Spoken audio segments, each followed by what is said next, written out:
Hello दोस्तों, welcome to my YouTube channel.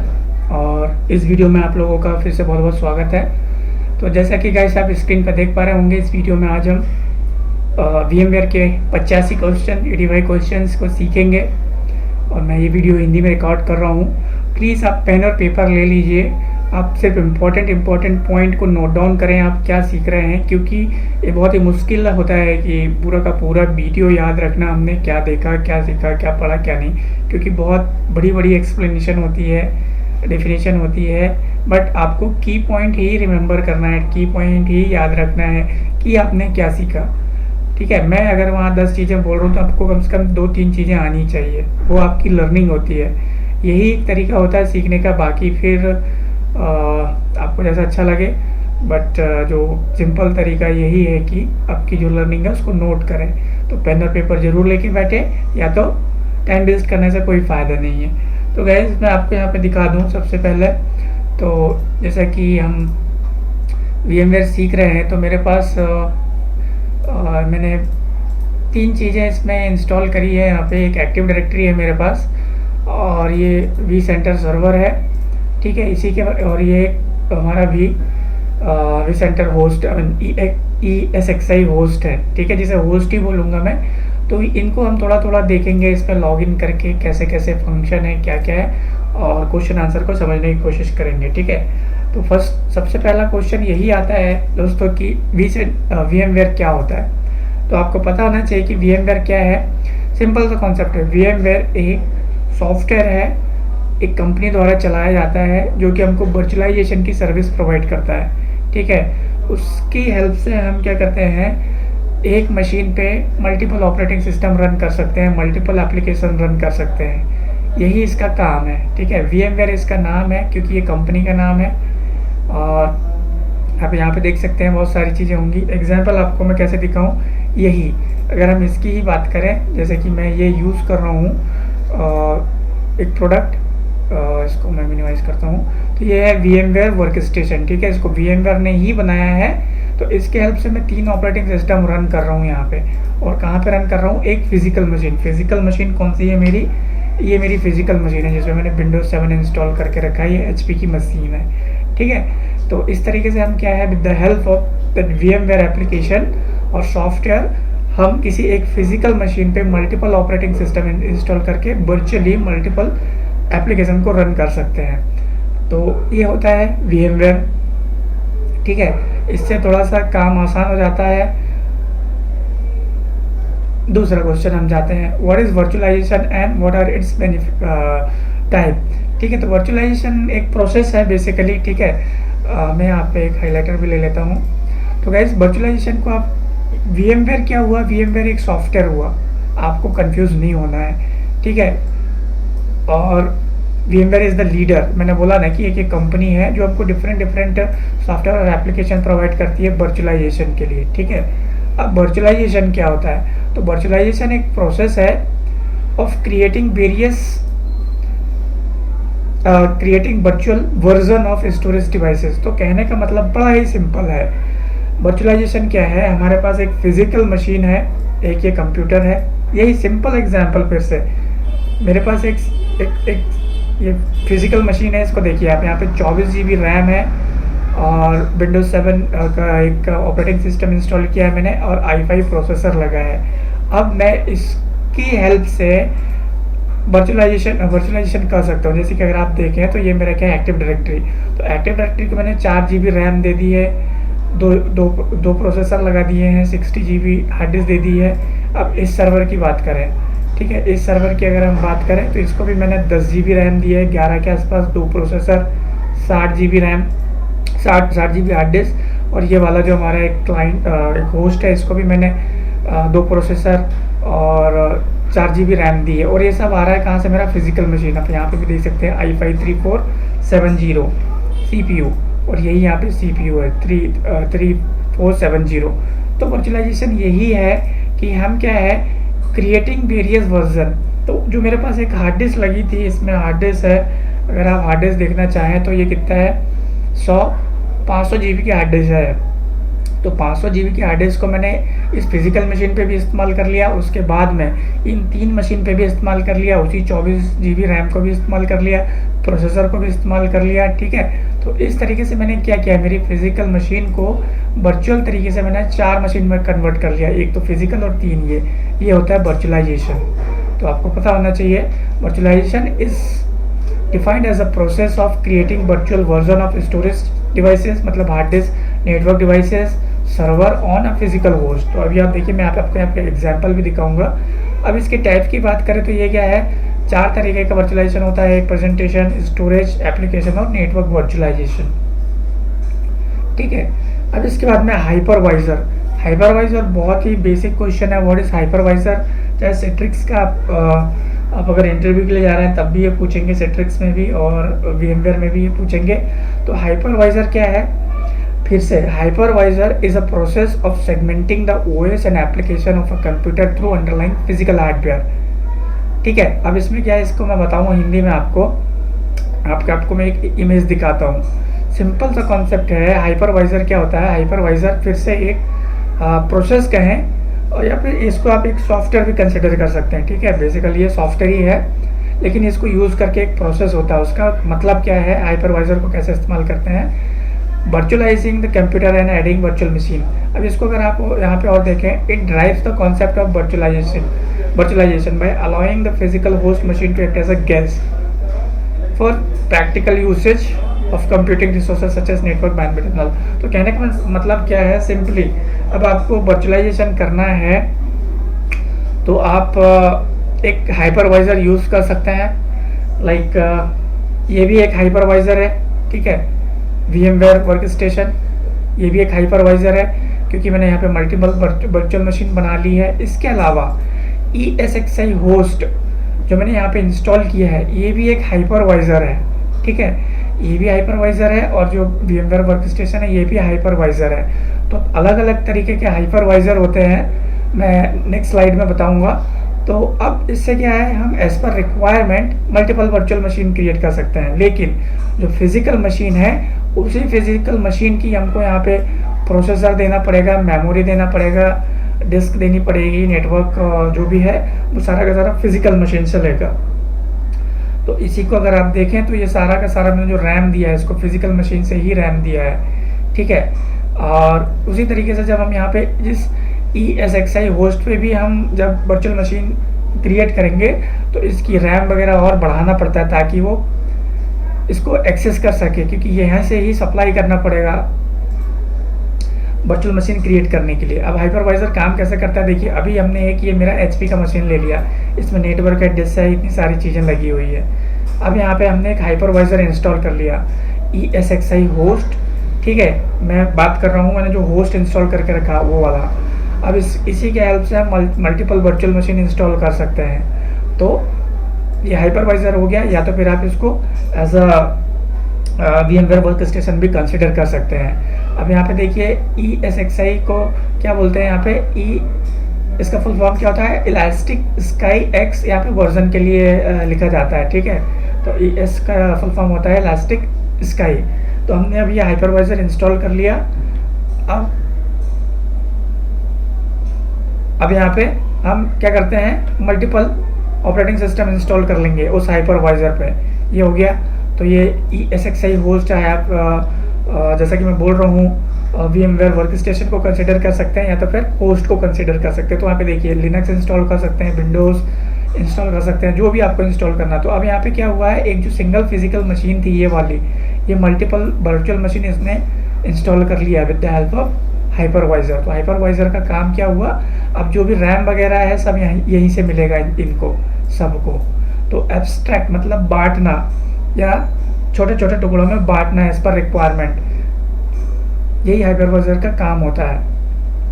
ठीक है, अभी यहाँ पे देखिए मैं दिखाता हूँ, यहाँ पे ये लिखा है कि virtualization allowing the physical host machine to act as a guest है ये फॉर जो भी रिसोर्सेस डिस्ट्रीब्यूशन के लिए या फिर यहीं से उनको मिलेगी।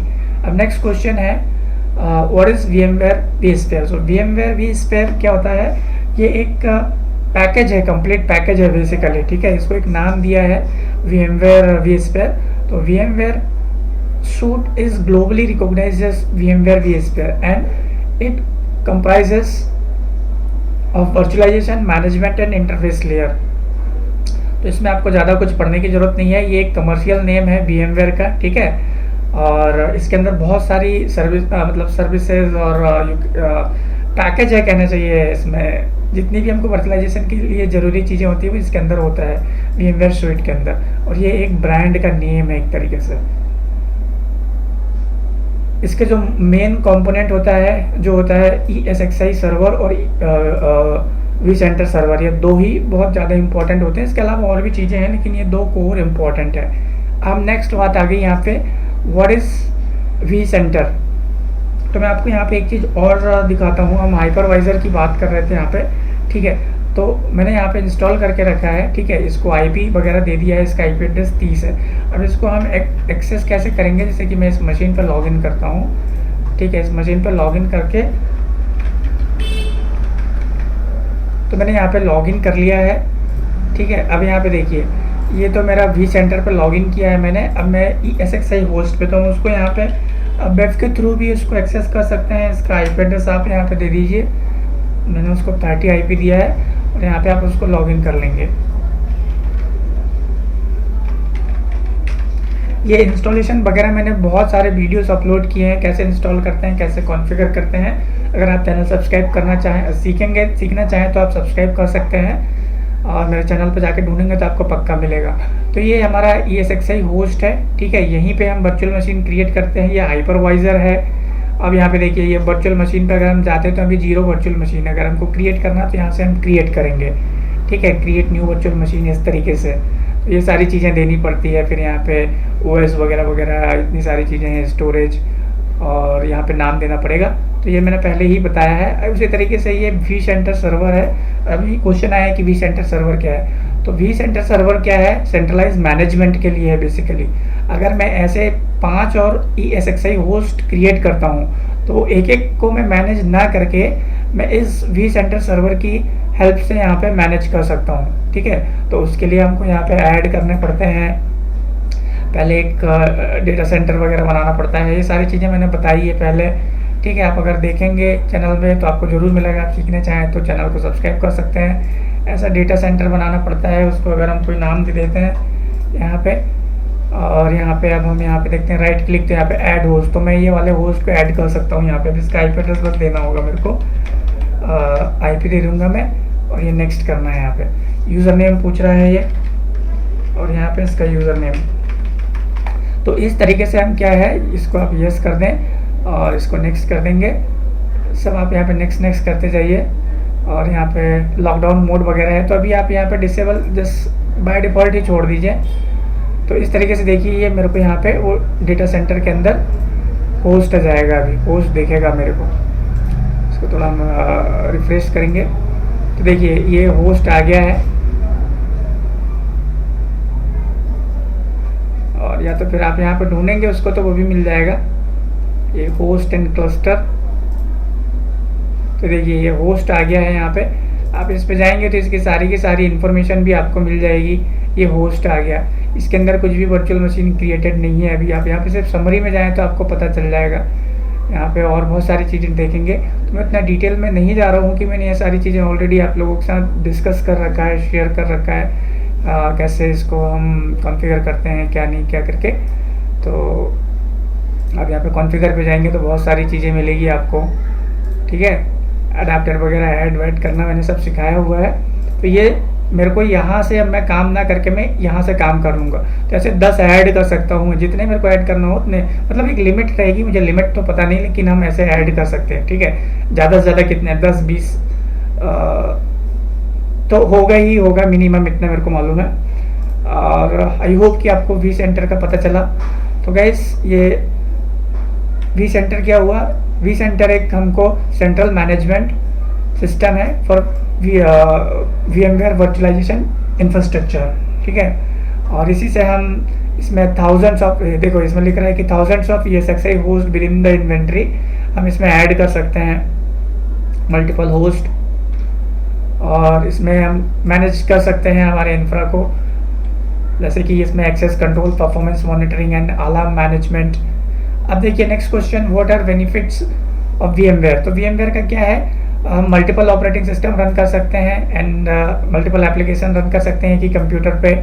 और इसमें क्या है, थोड़ा सा हमको कम हार्डवेयर खरीदने की ज़रूरत है। जैसे कि 4 सर्वर लग रहे हो तो 4 सर्वर हम एक पे ही इंस्टॉल कर सकते हैं। तो 4 लाख के आ रहे हैं तो हम 2 लाख स्पेंड करके एक तगड़ा सर्वर ले सकते हैं, एक ही अच्छा तगड़ा, और जिसमें रैम ज़्यादा हो। तो 4 लाख की बजाय 2 लाख बच जाएगा। अब इसमें 50% कॉस्ट इसमें हम बचा सकते हैं, जैसे कि मैंने बोला। तो इसके फ़ायदे हैं VMware के, और आसानी से काम कर सकते हैं। ठीक है, यही चीज़ मैं बोल रहा था कि हम एक वर्चुअल मशीन अच्छी स्ट्रॉन्ग ले सकते हैं, फिजिकल मशीन स्ट्रॉन्ग ले सकते हैं, और उसके बाद में हम वहाँ पे VMware इस्तेमाल करके मल्टीपल वर्चुअल मशीन क्रिएट कर सकते हैं। अगला question, vCenter agent. vCenter agent क्या होता है, an agent which enable communication between vCenter and ESXi server और ESX server is called agent. तो बड़ा ही सिंपल है। अब देखिए हमने यहाँ पे किए हैं, ये वाले पे ये vCenter सर्वर पे हमने इसको ऐड किया। तो ये ऐड कैसे हुआ, ऐड तभी हुआ जब हमने इसमें क्या किया है, इन दोनों के बीच में कम्युनिकेशन हो रहा है, तो उसके लिए एक एजेंट काम करता है। उसको हम क्या कहते हैं, vCenter एजेंट बोलते हैं। इसका काम है दोनों के बीच में कम्युनिकेशन इनेबल करना। और what are the type of hypervisor. तो 2 तरीके के हाइपरवाइजर होते हैं। बेसिक क्वेश्चन, पहला होता है टाइप 1 और टाइप ए। तो इसको क्या है, हम डायरेक्ट फिजिकल कंप्यूटर पे इंस्टॉल कर सकते हैं। हमने एक सर्वर खरीद के लेके आए, एक HP का चाहे डेल का, उस पर हम इसको बूटेबल USB बना के, DVD बना के इंस्टॉल कर सकते हैं। तो ये हुआ हमारा, बड़ा ही सिंपल है।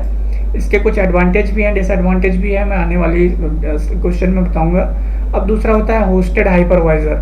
ठीक है, होस्टेड हाइपरवाइजर को टाइप 2 और टाइप बी हाइपरवाइजर भी बोलते हैं। इसमें हमको ऑपरेटिंग सिस्टम की ज़रूरत होती है, OS बेस्ड ऑपरेटिंग सिस्टम होता है, और installed on OS, installed on hypervisor. इसको सिंपल सा कॉन्सेप्ट बताता हूँ मैं। इसमें क्या है, 2 टाइप का। अभी देखिए इसी में दिखाता हूँ। जैसे कि मान लीजिए अभी मैं यहाँ पे एक वर्चुअल मशीन क्रिएट कर रहा हूँ। ठीक है, तो वर्चुअल मशीन एक मेरे तरीके से क्या है, फिजिकल मशीन ही है ये। तो इसमें मैं इसकी इमेज ऐड करूँगा यहाँ पे, और ये ऐसा जैसा ये हाइपरवाइजर इंस्टॉल किया मैंने, ये वाला इस तरीके से इंस्टॉल हो जाएगा। बट जो टाइप 2 है, टाइप 2 के लिए मेरे को एक सर्वर की ज़रूरत पड़ेगी। जैसे कि देखिए यहाँ पे अभी ये मेरा विंडोज सर्वर 2016 है। ठीक है, इसको 10 GB रैम दी है, सर्वर 2016 है ये, और स्टैंडर्ड वर्जन है। ठीक है, इसमें मैंने जाके इसको इंस्टॉल किया है। मैं यहाँ पे जाता हूँ कंट्रोल पैनल पे, तो आपको दिखेगा कि मैंने इसको इंस्टॉल किया है। देखिए ये vCenter server with an embedded platform services. तो इस तरीके से 2 तरीके के ये टाइप 1 और टाइप 2 हाइपरवाइजर होते हैं। टाइप 2 को हमको ऑपरेटिंग सिस्टम, किसी विंडोज ऑपरेटिंग सिस्टम पे इंस्टॉल करना पड़ता है। इसके लिए हमें इसकी हम जैसे कि आप यहाँ पे देख पा रहे होंगे क्विक एक्सेस, तो ये ऐसी इमेज डाउनलोड करना पड़ता है और फिर उनको हम इंस्टॉल कर लेते हैं। तो दोनों के बीच में थोड़ा सा डिफरेंस है, डिफरेंस नहीं है, वर्किंग वही है, बस इंस्टॉल करने का थोड़ा सा अलग अलग है। अब इसके बाद में नेक्स्ट क्वेश्चन है, what is v cloud suite. तो गाइस वी क्लाउड सूट क्या है, ये भी एक तरीके से पूरा का पूरा पैकेज है। ठीक है, जिसमें बहुत सारे कंपोनेंट होते हैं of VMware to give capability of cloud infrastructure complete set of in single packaging. तो मतलब क्या है, अगर हम क्लाउड पे हमारे सेटअप को मूव करना चाहें या फिर वहाँ पे डिप्लॉय करना चाहें, तो इसमें सारी की सारी कैपेबिलिटी होती है। ठीक है, जैसे कि अगर हमको उसके लिए डिजास्टर रिकवरी की हमको प्लानिंग करना हो या ज़रूरत पड़े, तो इसमें वो कैपेबिलिटी होती है। ठीक है, वर्चुअलाइजेशन, एप्लीकेशन मैनेजमेंट, और अगर हमको वर्चुअलाइजेशन करना है, एप्लीकेशन को मैनेज करना है, तो वो भी कहाँ पे, क्लाउड पे। तो ये हमको पूरा का पूरा उसमें मिलता है। उसके बाद डेटा सेंटर सर्विसेज वगैरह अगर भी चाहिए तो ये सर्विसेज भी अवेलेबल रहती है इस सूट में। अब इसके बाद में हमको कुछ स्टोरेज की ज़रूरत पड़ती है। तो नेक्स्ट क्वेश्चन है, what are the different storage availabilities in v cloud suite. तो इसमें क्या होता है, बेसिकली हमको डेटा प्रोटेक्शन की ज़रूरत पड़ती है, डेटा स्टोरेज चाहिए हमको डेटा प्रोटेक्शन के लिए, storage DRS, high availability storage, v motion. तो ये सारी की सारी इस पे अवेलेबल है हमको। What is NFS। NFS क्या होता है, बेसिकली नेटवर्क फाइल सिस्टम है, is a file sharing protocol that use uses a communication bridge between host and storage। तो बेसिकली कहने का मतलब क्या है, मैंने कुछ वीडियोस अपलोड किए हैं जिसमें बताया था कि हम कैसे iSCSI स्टोरेज क्रिएट कर लेते हैं, लॉजिकल ड्राइव क्रिएट कर लेते हैं और स्टोरेज एरिया बना लेते हैं, या तो फिर हम कोई ओपन फाइलर जैसे OS इस्तेमाल कर सकते हैं, जहाँ पर हम क्या करते हैं ISO इमेज रख सकते हैं, टेम्पलेट रख सकते हैं, वर्चुअल मशीन रख सकते हैं। ठीक है, तो उनके लिए उनके बीच में कम्युनिकेशन कराने के लिए नेटवर्क फाइल सिस्टम का इनेबल होना बहुत ज़रूरी है, और ये TCP बेस्ड होता है, IP बेस्ड होता है। तो बेसिकली ये इस तरीके से काम करता है। जैसे कि अगर आपको यहाँ पे मैं दिखाऊँ, मैं एक छोटा सा देखिए, सपोज ये मैं एग्जांपल दे रहा हूँ, यहाँ पे ये मेरा NAS है या तो SAN है। ठीक है, ये फाइबर चैनल स्विच वगैरह वगैरह लगी है, ये मेरा vCenter सर्वर है, और ये मान लीजिए ये क्लाइंट है एक्सेस करने के लिए, और यहाँ पे ESXi होस्ट है। मैंने विद द हेल्प ऑफ क्या कहते हैं vCenter इसको एक्सेस किया और एक वर्चुअल मशीन क्रिएट करी। वो वर्चुअल मशीन मैंने यहाँ पे SAN में या NAS में रख दिया। ठीक है, रखना ही पड़ेगा क्योंकि हम सर्वर पे उतना कैपेबिलिटी नहीं होती, उतना स्टोरेज नहीं मिलता है, तो ये सिक्योरिटी के लिए हम इधर रख सकते हैं सेपरेट। तो vCenter सर्वर और ये ESXi होस्ट और ये SAN या हो या फिर NAS हो, इनके बीच में कम्युनिकेशन कराने के लिए, या फिर SCSI अरे हो, ठीक है, इनके बीच में SAN स्टोरेज हो, अरे हो, तो इनके बीच में कम्युनिकेशन कराने के लिए NFS का इनेबल होना बहुत ज़रूरी है। नेक्स्ट क्वेश्चन की बात करें हम, व्हाट इज RDM? RDM का फुल फॉर्म होता है रॉ डिवाइस मैपिंग। ठीक है, तो ये क्या है, बेसिकली ये क्या करता है, ये एक मैपिंग होती है, is a mapping file located in virtual machine file system volume and act as a proxy for the raw physical storage devices. तो ये बेसिकली क्या है, मैप होती है जो हमारे पास VMS वॉल्यूम होता है उसमें, और लोकेटेड उसी में होती है। और दूसरा चीज़ इसमें क्या है, it allows the virtual machine to read and write from the storage. तो कहने का मतलब क्या है, वर्चुअल मशीन की जो फाइल है, जो स्टोरेज है, वो कहीं ना कहीं रखा हुआ है, तो ये वर्चुअल मशीन को अलाउ करता है उसको रीड राइट करने के लिए। And it also contains metadata to manage and redirect disk to the physical device. ठीक है, तो बेसिकली रीड राइट का काम करने के लिए हमको हेल्प करता है। By using RDM raw device mapping we can use vMotion file system and even we can add raw LUNs to the virtual machine। LUNs मतलब क्या होता है, लॉजिकल ड्राइव होती है। आप देखिएगा कोई एक वीडियो में सर्च करके आपको पता चलेगा कैसे क्रिएट करते हैं। नेक्स्ट उसके बाद में अभी देखिए यहाँ पे अगला क्वेश्चन पूछते हैं कि भाई डिफरेंस बताइए, VMware और Hyper-V में क्या डिफरेंस है। ठीक है, तो आपको बेसिक चीज़ें पता होनी चाहिए इसमें थोड़ा सा।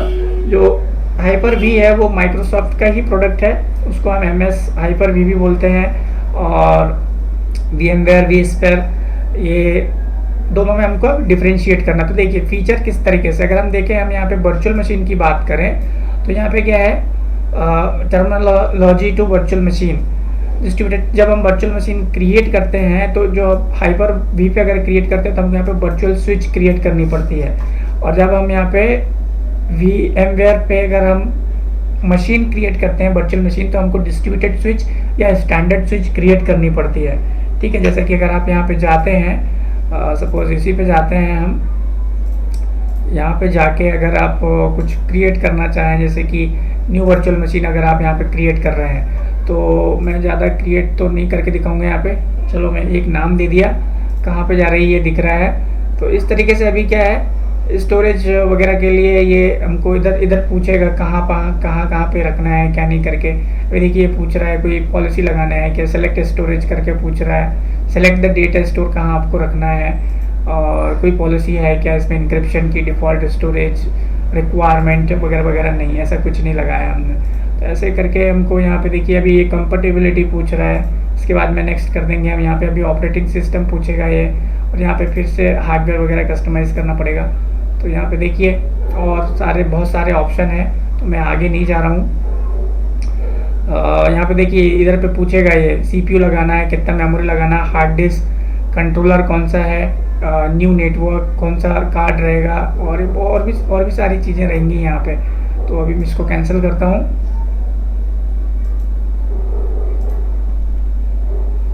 ठीक है। और उसी के बाद में ऐसा है, यहाँ पे डिस्ट्रीब्यूटेड रिसोर्स होता है, परफॉर्मेंस होता है, इसमें परफॉर्मेंस एंड रिसोर्स ऑप्टिमाइजेशन आप पढ़ सकते हैं। यहाँ पे अभी दिखाया हमने कि स्टोरेज रो मैपिंग होती है, इसमें पास थ्रू मैपिंग होती है। फॉल्ट टॉलरेंस की अगर देखें तो इसमें फॉल्ट टॉलरेंस हमको मिलता है VMware पे, और हाई एवेबिलिटी भी मिलती है। यहाँ पे फेल ओवर क्लस्टरिंग रहती है हमारे पास हाइपर वी पे, और फॉल्ट टॉलरेंस नहीं रहता है इसमें, ठीक है, बट हम क्लस्टरिंग कर सकते हैं। इसके बाद में आगे देखते हैं next question, what is .vmdk file. तो गाइस vmdk फाइल आपको देखना चाहिए। तो बेसिकली ये जो dk है ये डिस्क को दिखाता है, ठीक है, और VM वर्चुअल मशीन का शॉर्ट फॉर्म है, वर्चुअल मशीन डिस्क होता है basically. So this isn't the file containing the raw data. तो इसमें क्या है, रॉ डेटा नहीं होता है, ये ऐसी कोई फाइल नहीं है जिसमें रॉ डेटा हो जब हम वर्चुअल मशीन क्रिएट करते हैं, ठीक है। तो इसमें कुछ मिल सकता है क्या, मैं आपको यहाँ पे दिखा सकता हूँ थोड़ा बहुत। यहाँ पे जैसे कि ये देखेंगे आप, और मैं इसको क्या करता हूँ, यहाँ पे जाके टूल्स में जाएंगे हम, और व्यू करता हूँ मैं, डोंट शो हिडन फाइल, ये सब निकाल दो।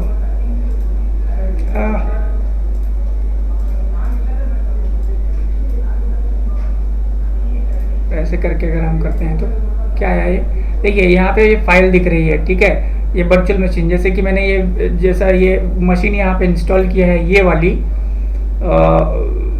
VC सर्वर की, vCenter सर्वर की। तो इसकी एक डिस्क क्रिएट हुई है, ये दिख रही है आपको, इसको मैं कहीं पे भी यूज़ कर सकता हूँ लाइक एज अ डिस्क। तो इस तरीके से फाइल क्रिएट होती है, तो ये रॉ नहीं होती है बेसिकली सॉरी। अब इसमें होता क्या है, instead it is the disk descriptor file that describe the size and geometry of the virtual disk file. तो इसमें मेरे को पता चल रहा है, देखिए यहीं पे कि ये फाइल कितनी बड़ी है, फाइल दिख रहा है आपको, ये आप इस पर राइट क्लिक करेंगे तो आपको इसकी प्रॉपर्टी पता चलेगी कि 20 GB की फाइल है, ठीक है। तो इस तरीके से इसकी इंफॉर्मेशन पता चलती है। और इसके बाद में this file is in the text format and contain the name of the disk रहेगा, यहाँ पे डॉट ये वाला फॉर्मेट रहेगा। अभी आप यहीं पे देखें तो आपको दिख जाएगा ये, ठीक है। ये जिस नाम से मैंने ये फाइल बनाया है उसका नाम, वो वर्चुअल मशीन बनाई है, और ये उसका फॉर्मेट है यहाँ पे। और इसके बाद में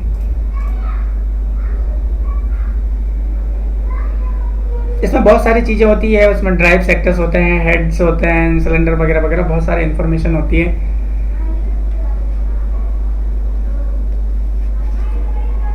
तो इस तरीके की क्या, one of this file will exist for each virtual machine hard drive that this assign to a virtual machine. तो हर एक हार्ड डिस्क में यह फाइल रहेगी, ठीक है। और भी सारी चीज़ें रहेंगी, उसमें इतना अंदर जाएंगे तो काफ़ी टाइम लग जाएगा समझने के लिए। आप इधर जाएंगे तो और कुछ मिलेगा इधर पे, तो हम उसको छोड़ते हैं। आगे को क्वेश्चन देखते हैं कि इसमें बहुत सारे क्वेश्चन है। Now next question, what is vMotion and what are its requirement. तो गाइस vMotion आपको यहाँ पे देखना चाहिए, मोशन मतलब मूवमेंट है, ठीक है, बड़ा ही सिंपल है। vMotion का काम क्या होता है, मशीन को एक सर्वर से दूसरे सर्वर पे माइग्रेट करना बगैर किसी डाउन टाइम का। तो कहने का मतलब क्या है, मैं आपको यहाँ पे दिखाऊँ। अगर ये सर्वर में मैं फिर से जाता हूँ, अब मान लीजिए मेरे पास ऐसे और 2-3 सर्वर है, होस्ट है, तो मैंने यहाँ पे एक वर्चुअल मशीन बनाई। तो मैं चाहता हूँ कि वो वर्चुअल मशीन मुझे इस सर्वर से हटा के कोई दूसरे सर्वर पर ले जाना, तो मैं आराम से उसको माइग्रेट कर सकता हूँ। मैंने पिछले वीडियो में, मतलब जो वीडियोस अपलोड किए उसमें दिखाया भी है माइग्रेट कैसे करते हैं। तो यही काम होता है vMotion का, उसके लिए सब कॉन्फ़िगर करना पड़ता है। कैसे करते हैं मैंने दिखाया है, ठीक है। इसमें तो मैं उतना ज़्यादा आप लोगों के साथ में प्रैक्टिकल शेयर नहीं कर पाऊँगा, जस्ट आपको बता रहा हूँ इन्फॉर्मेशन कैसे कैसे हम कर सकते हैं। उसके लिए स्विच वगैरह क्रिएट करनी पड़ती है और बहुत सारी चीज़ें। और इसके बाद में हम देखते हैं, तो यही इसका बेसिक काम है vMotion का। हम लाइट माइग्रेशन बोलते हैं इसको, running virtual machine from one physical server to another with zero down time. और इससे क्या है, बेसिकली ऑटोमेटिकली इसकी रिक्वायरमेंट क्या होती है और मैं बताता हूँ। और अगर हम ये कर रहे हैं तो इससे फ़ायदे क्या होते हैं, तो automatically optimize and allocate entire pool of resource for maximum hardware utilization. और इसमें क्या है, परफॉर्म हार्डवेयर मेंटेनेंस भी है विदाउट एनी डाउन टाइम कर लेता है ये, ठीक है। एंड इसके बाद में आप पढ़ सकते हैं। अब इसको क्या है, कंप्लीट बनाने के लिए वी मोशन को सक्सेसफुल बनाने के लिए क्या है, इसका लाइसेंस होना, इसके बाद में स्टोरेज की रिक्वायरमेंट होनी और कनेक्टिविटी होनी। तो आप देखेंगे जितनी सारी रिक्वायरमेंट है यहाँ पे आप पढ़ सकते हैं एक करके। कनेक्टिविटी मोस्ट इम्पॉर्टेंट है, ठीक है। अब हम बात करेंगे क्लोन वर्सेस टेम्पलेट इन VMware। तो बहुत ही इंपॉर्टेंट, बहुत ही बेसिक क्वेश्चन होता है कि क्लोन क्या होता है और टेम्पलेट क्या होती है। तो गाइस सबसे पहले अगर आप देखें तो मैं जैसा कि बोल रहा हूँ, देखिए इतना सारा मैंने यहाँ पे चीज़ें लेके रखी है, लेकिन आप अगर इंटरव्यू में जा रहे हैं और इंटरव्यू के लिए सीखना चाहते हैं तो आप सिर्फ ये 2 पॉइंट भी अगर याद कर ले तो बहुत है। क्या होता है, क्लोन एक कॉपी है, clone is a copy of virtual machine, ठीक है। Can not restore the cloned virtual machine, इतना भी काफ़ी है। इससे ज़्यादा आपको कुछ ना बोलने की ज़रूरत है तो आपका आंसर हो जाता है। लेकिन अगर आप अगर इसके बारे में सीखना चाहते हैं तो देखिए, एक कॉपी हो गई है वर्चुअल मशीन की कॉपी, ठीक है। अब इसको क्या, can't restore the clone machine. अगर हमने कोई क्लोन वर्चुअल मशीन, किसी वर्चुअल मशीन को अगर क्लोन बना लिया तो हम उसको रीस्टोर नहीं कर सकते। दूसरी चीज़, clone of virtual machine also be created while the virtual machine is switched on. जब हमारी वर्चुअल मशीन स्विच ऑन हो उस वक्त भी हम क्लोन बना सकते हैं, ठीक है। Cloning can be done in 2 ways, एक फुल क्लोन होता है, एक लिंक्ड क्लोन होता है। तो मैं देखिए गाइस इसमें अभी ये इतना नहीं पढ़ रहा हूँ, आप यहाँ से देख लीजिए कि इसमें क्या रहेगा। तो बेसिकली थोड़ा डिफरेंस रहेगा दोनों में। अगर देखना है तो मैं टाइम सेविंग करने की कोशिश कर रहा हूँ। तो अगर हम देखें, a full type clone is an independent copy of virtual machine that share nothing with the parent virtual machine after the cloning operation.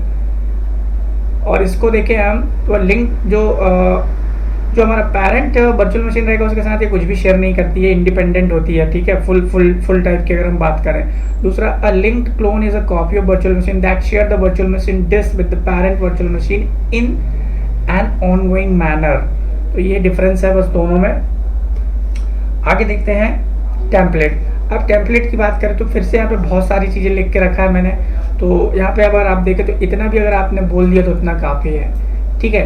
अब देखिए क्लोन क्या हुआ, कॉपी है किसका, वर्चुअल मशीन का। टेम्पलेट भी काफ़ी है, वर्चुअल मशीन का कॉपी होता है वर्चुअल मशीन का, बट ये मास्टर कॉपी होती है। मास्टर कॉपी होती है मतलब मास्टर कॉपी पे आप एडिट वगैरह भी करना हो तो पॉसिबल होता है, लेकिन उसका भी एक तरीका होता है, वो अब आपको यहाँ पे बताना चाहिए।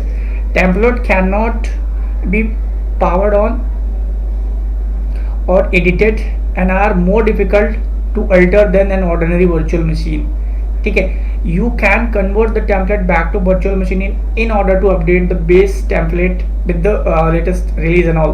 तो कहने का मतलब क्या है, अगर आपके पास में कोई अपने एक टेम्पलेट बना के रख लिया, बार बार आपको वही मशीन बनानी पड़ती है, डिप्लॉय करना पड़ता है, तो आप टेम्पलेट की हेल्प से उसको क्रिएट कर सकते हैं। लेकिन अगर आप में उसको कुछ अपडेट्स को अगर चेंज करने हैं तो आप वो भी कर सकते हैं, ठीक है। तो उसको पहले आपको कन्वर्ट करना पड़ेगा और उसमें आप फिर से अपडेट वगैरह करके फिर से उसको टेम्पलेट बना सकते हैं। तो ये डिफरेंस होता है, ये मास्टर कॉपी हुई और एक जो क्लोन होता है वो सिर्फ एक कॉपी होती है।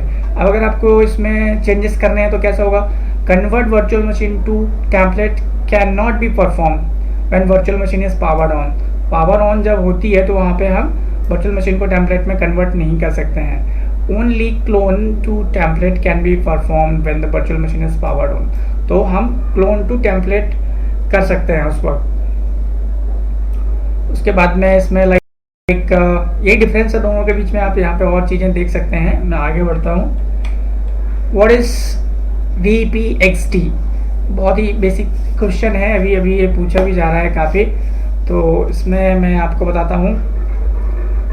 वैसे तो इसमें 3 चीज़ें होती हैं, ये मैं आने वाली स्लाइड्स में बताऊँगा ये क्या होता है। तो इसमें अगर हम देखें तो अभी VPXT की बात करें तो देखिए, जैसे कि अगर आपको मैं थोड़ा सा यहाँ पे बताने की कोशिश करूँगा, उसके लिए मेरे को मेरा हार्ड डिस्क कनेक्ट करना पड़ेगा, या मैं देखता हूँ यहीं पे कुछ है क्या। हाँ, यहाँ पे रहेगा मेरे पास। इसको हम माउंट करते हैं।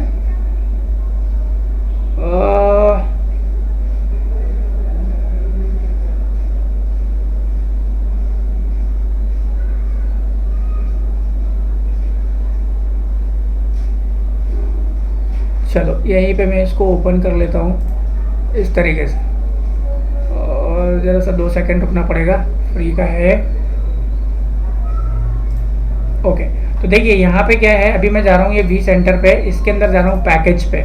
ठीक है, तो अगर मैं पैकेज पे जाता हूँ तो इतनी सारी चीज़ें इंस्टॉल होती है। अभी यहाँ पे दिखेगा, यहाँ पे रहेगा, ये देखिए ये दिख रही है, फाइल्स दिख रही है, तो इन्हीं की बात कर रहे हैं। एक XT है और भी सारी चीज़ें हैं। तो ये क्या होती है, इनका अलग अलग काम है। ठीक है, तो हम यहाँ पे बात कर रहे हैं, आप इस पर फोकस करिए XT पे। तो बेसिकली क्या है, ये एक सर्विस है, it is vCenter server service. If this service is stopped, then we will not able to connect to vCenter server via vSphere client। तो कहने का मतलब क्या है, जब अगर ये सर्विस डाउन है, ये होती है vCenter की सर्विस, तो हम इस तरीके से कनेक्ट नहीं हो पाएंगे, इस तरीके से लॉगिन नहीं कर पाएंगे, लॉगिन पेज नहीं आएगा, बहुत सारे एरर आएंगे। और ये सर्विस आप यहाँ से सर्विसेज पे जाके चेक करते रहना होगा, आपको ये इंस्टॉल होना चाहिए। अगर इंस्टॉल नहीं है तो समटाइम बहुत सारे एरर आते हैं, इसमें चलते नहीं है, 503 एरर आता है और बहुत सारे एरर हैं। तो ये सारा आप चेक कर लीजिए जब आप यहाँ पे एक्सेस कर रहे होते हैं। जैसे कि अगर अब मैं देखूँ कि एक बार यहाँ पे कुछ 11 को ही लॉगिन करके, तो मैं इस पर अगर देखता हूँ तो कुछ एरर आ रहा है या लॉगिन हो रहा है इस तरीके से। देखिए यहाँ पे अभी मेरे को एरर आ रहा है, तो इसको फिक्स करने के लिए इन चीज़ों को रन भी करना पड़ता है कभी कभी। तो अभी तो मैं यहाँ पे ये क्लाइंट पे काम कर रहा हूँ, इस पर मेरे को काम हो जा रहा है, इज़ेंट अवेलेबल करके कुछ इसमें भी एरर आ गया। ठीक है, अभी ये चल रहा है, तो वो सर्विस चेक करना पड़ेगा। ये मैं आपको दिखा रहा था कि इस तरीके से भी प्रॉब्लम आ सकती है। ठीक है, और इसका ध्यान रखें, ये बहुत ही बेसिक क्वेश्चन है। इसके बाद में नेक्स्ट क्वेश्चन की तरफ मूव करते हैं। What is a snapshot. तो गाइस स्नैपशॉट क्या है, ये भी बहुत इंपॉर्टेंट होता है। जैसे कि क्लोन और हमने टेम्पलेट की बात करी, तो स्नैपशॉट में क्या होता है, जब आप वर्चुअल मशीन क्रिएट कर लेते हैं। ठीक है, तो अभी देखिए, अभी तो मेरे को यहाँ पे कुछ दिखेगा नहीं क्योंकि हमने कोई वर्चुअल मशीन क्रिएट नहीं करी है। तो अगर ऐसा रहा तो हमको वो सब यहाँ पे दिखेगा। अगर हम कितना भी VMware का कोई टेम्पलेट क्रिएट करते हैं तो वो टेम्पलेट इस तरीके से हम यहाँ पे जाके चेक कर सकते हैं। VMware एंड टेम्पलेट वगैरह पे होस्ट की इन्फॉर्मेशन मिल जाएगी क्योंकि हमने अभी एक होस्ट ऐड की है। ठीक है, इसी तरीके से ये वर्चुअल मशीन होस्ट के अंदर है। तो ऐसा कुछ हमने अभी वर्चुअल मशीन बना नहीं रहे हैं, तो इसलिए हमको यहाँ पे दिखेगा नहीं, और जो भी चीज़ हम बनाएंगे वो हमें यहाँ पे दिखती जाएगी। तो हम बात कर रहे हैं अब स्नैपशॉट की। तो स्नैपशॉट क्या होता है, जब हम वर्चुअल मशीन क्रिएट कर लेते हैं तो उसको भी हम एक स्नैपशॉट बना लेते हैं। और स्नैपशॉट में होता क्या है, वो एक स्पेसिफिक टाइम के लिए आपका एक कॉपी बनाएगा उस वर्चुअल मशीन की। देखिए, तो यहाँ पे अभी हमको इतना कुछ दिखेगा नहीं क्योंकि वर्चुअल मशीन नहीं है। ठीक है, आप मेरा चैनल पे सब्सक्राइब करें, आपको जरूर मिलेगा कैसे क्रिएट करते हैं। तो इसको आप अगर बोलना चाहें तो बड़ा ही सिंपल आंसर कर सकते हैं। Snapshot is nothing but it is a copy of virtual machine at a point of time. Simple सा कॉन्सेप्ट है of a virtual guest operating system. तो जो भी टाइम रहेगा उसी टाइम पे हम एक स्नैपशॉट क्रिएट कर सकते हैं। इसका क्या कहते हैं, एडवांटेज ये है, अगर आपकी वर्चुअल मशीन फेल हो गई है तो हम उस स्नैपशॉट की हेल्प से उस टाइम तक का हम रिस्टोर कर सकते हैं। उतने टाइम से हमें वर्किंग वर्चुअल मशीन मिल जाएगी स्नैपशॉट के हेल्प से, हम उसको अगर रिस्टोर करते हैं। तो देखिए, the snapshot contain an image of virtual machine जिसमें virtual disk, RAM and devices at the time the snapshot was taken. अगर हम अभी यहाँ पे ले रहे हैं 750 पे, तो 750 तक का वर्किंग मशीन मिल जाएगी। अगर 755 पे खराब होती है तो हम 750 तक इस स्नैपशॉट की हेल्प से उस वर्चुअल मशीन को रिस्टोर कर सकते हैं। ठीक है, अब हम नेक्स्ट क्वेश्चन की तरफ जाएंगे। आप यहाँ पे पढ़ भी सकते हैं, बहुत सारी चीज़ें लिखी है। ठीक है, व्हाट इज VDI। तो VDI का फुल फॉर्म होता है वर्चुअल डेस्कटॉप इंफ्रास्ट्रक्चर। तो वर्चुअल डेस्कटॉप इंफ्रास्ट्रक्चर पे बेसिकली क्या होता है, आपका जो भी सारी चीज़ें हैं, एप्लीकेशन वगैरह, वो आपके पास एक सेंट्रलाइज सर्वर पे रखी होती है, और आपको एक एंड यूज़र जो होता है, एक थिन क्लाइंट, एक हमको सिस्टम दे देते हैं, कीबोर्ड, माउस, मॉनिटर, और हम उसके थ्रू हमारी जो भी एप्लीकेशन वगैरह उसको कनेक्ट करते हैं। ठीक है, और इसी को हम VDI बोलते हैं, वर्चुअल डेस्कटॉप इंफ्रास्ट्रक्चर। सारा का सारा एक सर्वर पे होता है सेंट्रलाइज, और हमारे पास जैसा सीपीयू नहीं होता हमारे पास, ठीक है। तो आपका अगर आप एक लैपटॉप पे भी काम कर रहे हैं मान लीजिए आपको कुछ दिया है, जो भी आप काम कर रहे हैं, तो वर्चुअली आपका ऐसा डेस्कटॉप आपके सामने दिखेगा, बट वो एक सर्वर पर रखा होता है। अब उसके बाद में जाता है बहुत ही important concept, high availability.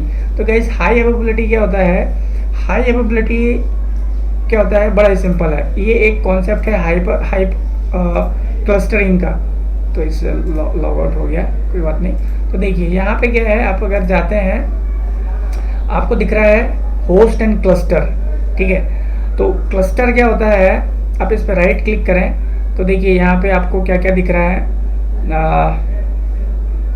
New virtual machine deploy, OVF template, new resource pool, और मेंटेनेंस मोड पे जाना है, कनेक्शन पे जाना है, पावर पे जाना है, सर्टिफिकेट स्टोरेज, और नेट क्या कहते हैं ये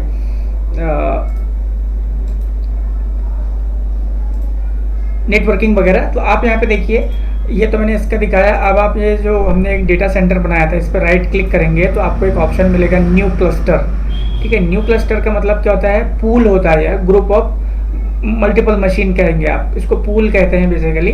तो उसमें हम एक से ज़्यादा क्या कर सकते हैं, जैसे कि देखिए क्लस्टर का नाम भी मैंने 2020 दे दिया, यहाँ पे न्यू क्लस्टर 2020, और जस्ट इसको ऑन कर दिया तो ये क्रिएट हो गया है। अब इसकी प्रॉपर्टी पे देखें तो बहुत सारी चीज़ें आएंगी। ऐड होस्ट आ रहा है, मतलब क्या है, ऐसे आपके पास अगर 10 होस्ट है तो आप इस क्लस्टर को 10 होस्ट को ऐड कर सकते हैं, और हर एक इस पर हम हाई अवेलेबिलिटी इनेबल कर सकते हैं, ठीक है। आप सेटिंग पे जाएंगे तो आपको हाई अवेलेबिलिटी की इंफॉर्मेशन मिलेगी, DRS वगैरह इनेबल करने को मिलेगा। देखिए ये अवेलेबिलिटी आ रही है, तो ये सब कुछ देखना पड़ता है। High availability turn on off करके ये ऑप्शन लिखा है, इसको एडिट कर सकते हैं, ठीक है। तो इससे होता क्या है, हाई अवेलेबिलिटी मतलब आपका जो भी वर्चुअल मशीन किसी एक सर्वर पे है, मान लीजिए ये वाले सर्वर पे आपकी 4 वर्चुअल मशीन रखी है, बाय चांस अगर ये हमारा सर्वर डाउन हो गया तो ये सारी की सारी वर्चुअल मशीन दूसरे सर्वर से रीस्टार्ट होगी,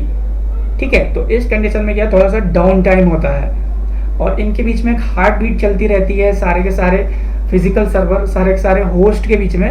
होस्ट बेसिकली वो होस्ट है, तो चेक करते रहते हैं ये सर्वर चल रहा है कि नहीं चल रहा है, ये होस्ट चल रहा है कि नहीं चल रहा है, ठीक है। अगर ये डाउन हुआ तो ये जितनी वर्चुअल मशीन 3 दिख रही है वो यहाँ से रन करेंगी। तो ये क्या है, ये पूरा क्लस्टर है, बट इसके लिए थोड़ा सा डाउन टाइम होता है क्योंकि वर्चुअल मशीन को रीस्टार्ट होना पड़ता है। ये होता है हाई अवेलेबिलिटी, ठीक है। तो which work on the host level and is configured on cluster, तो ये क्लस्टर पे कॉन्फ़िगर होती है, जस्ट नाउ मैंने आपको दिखाया। इसके बाद में नेक्स्ट क्वेश्चन को जाएंगे, what is difference between v motion and high availability. तो हाई अवेलेबिलिटी जस्ट नाउ मैंने बताया कि ये इसमें डाउन टाइम रहेगा, और जो वर्चुअल मशीन इम्पैक्टेड है वो किसी दूसरे होस्ट से रीस्टार्ट होगी और डाउन टाइम होगा, ठीक है।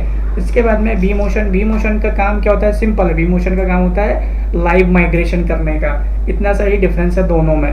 एक सर्वर से अनदर सर्वर वर्चुअल मशीन को हम माइग्रेट कर सकते हैं बिना डाउन टाइम के, बट हाई अवेलेबिलिटी में डाउन टाइम होगा। तो ये हमारा क्या है, ये हाई अवेलेबिलिटी है, इधर रीस्टार्ट है, बट ये वी मोशन है। वी मोशन में हमारा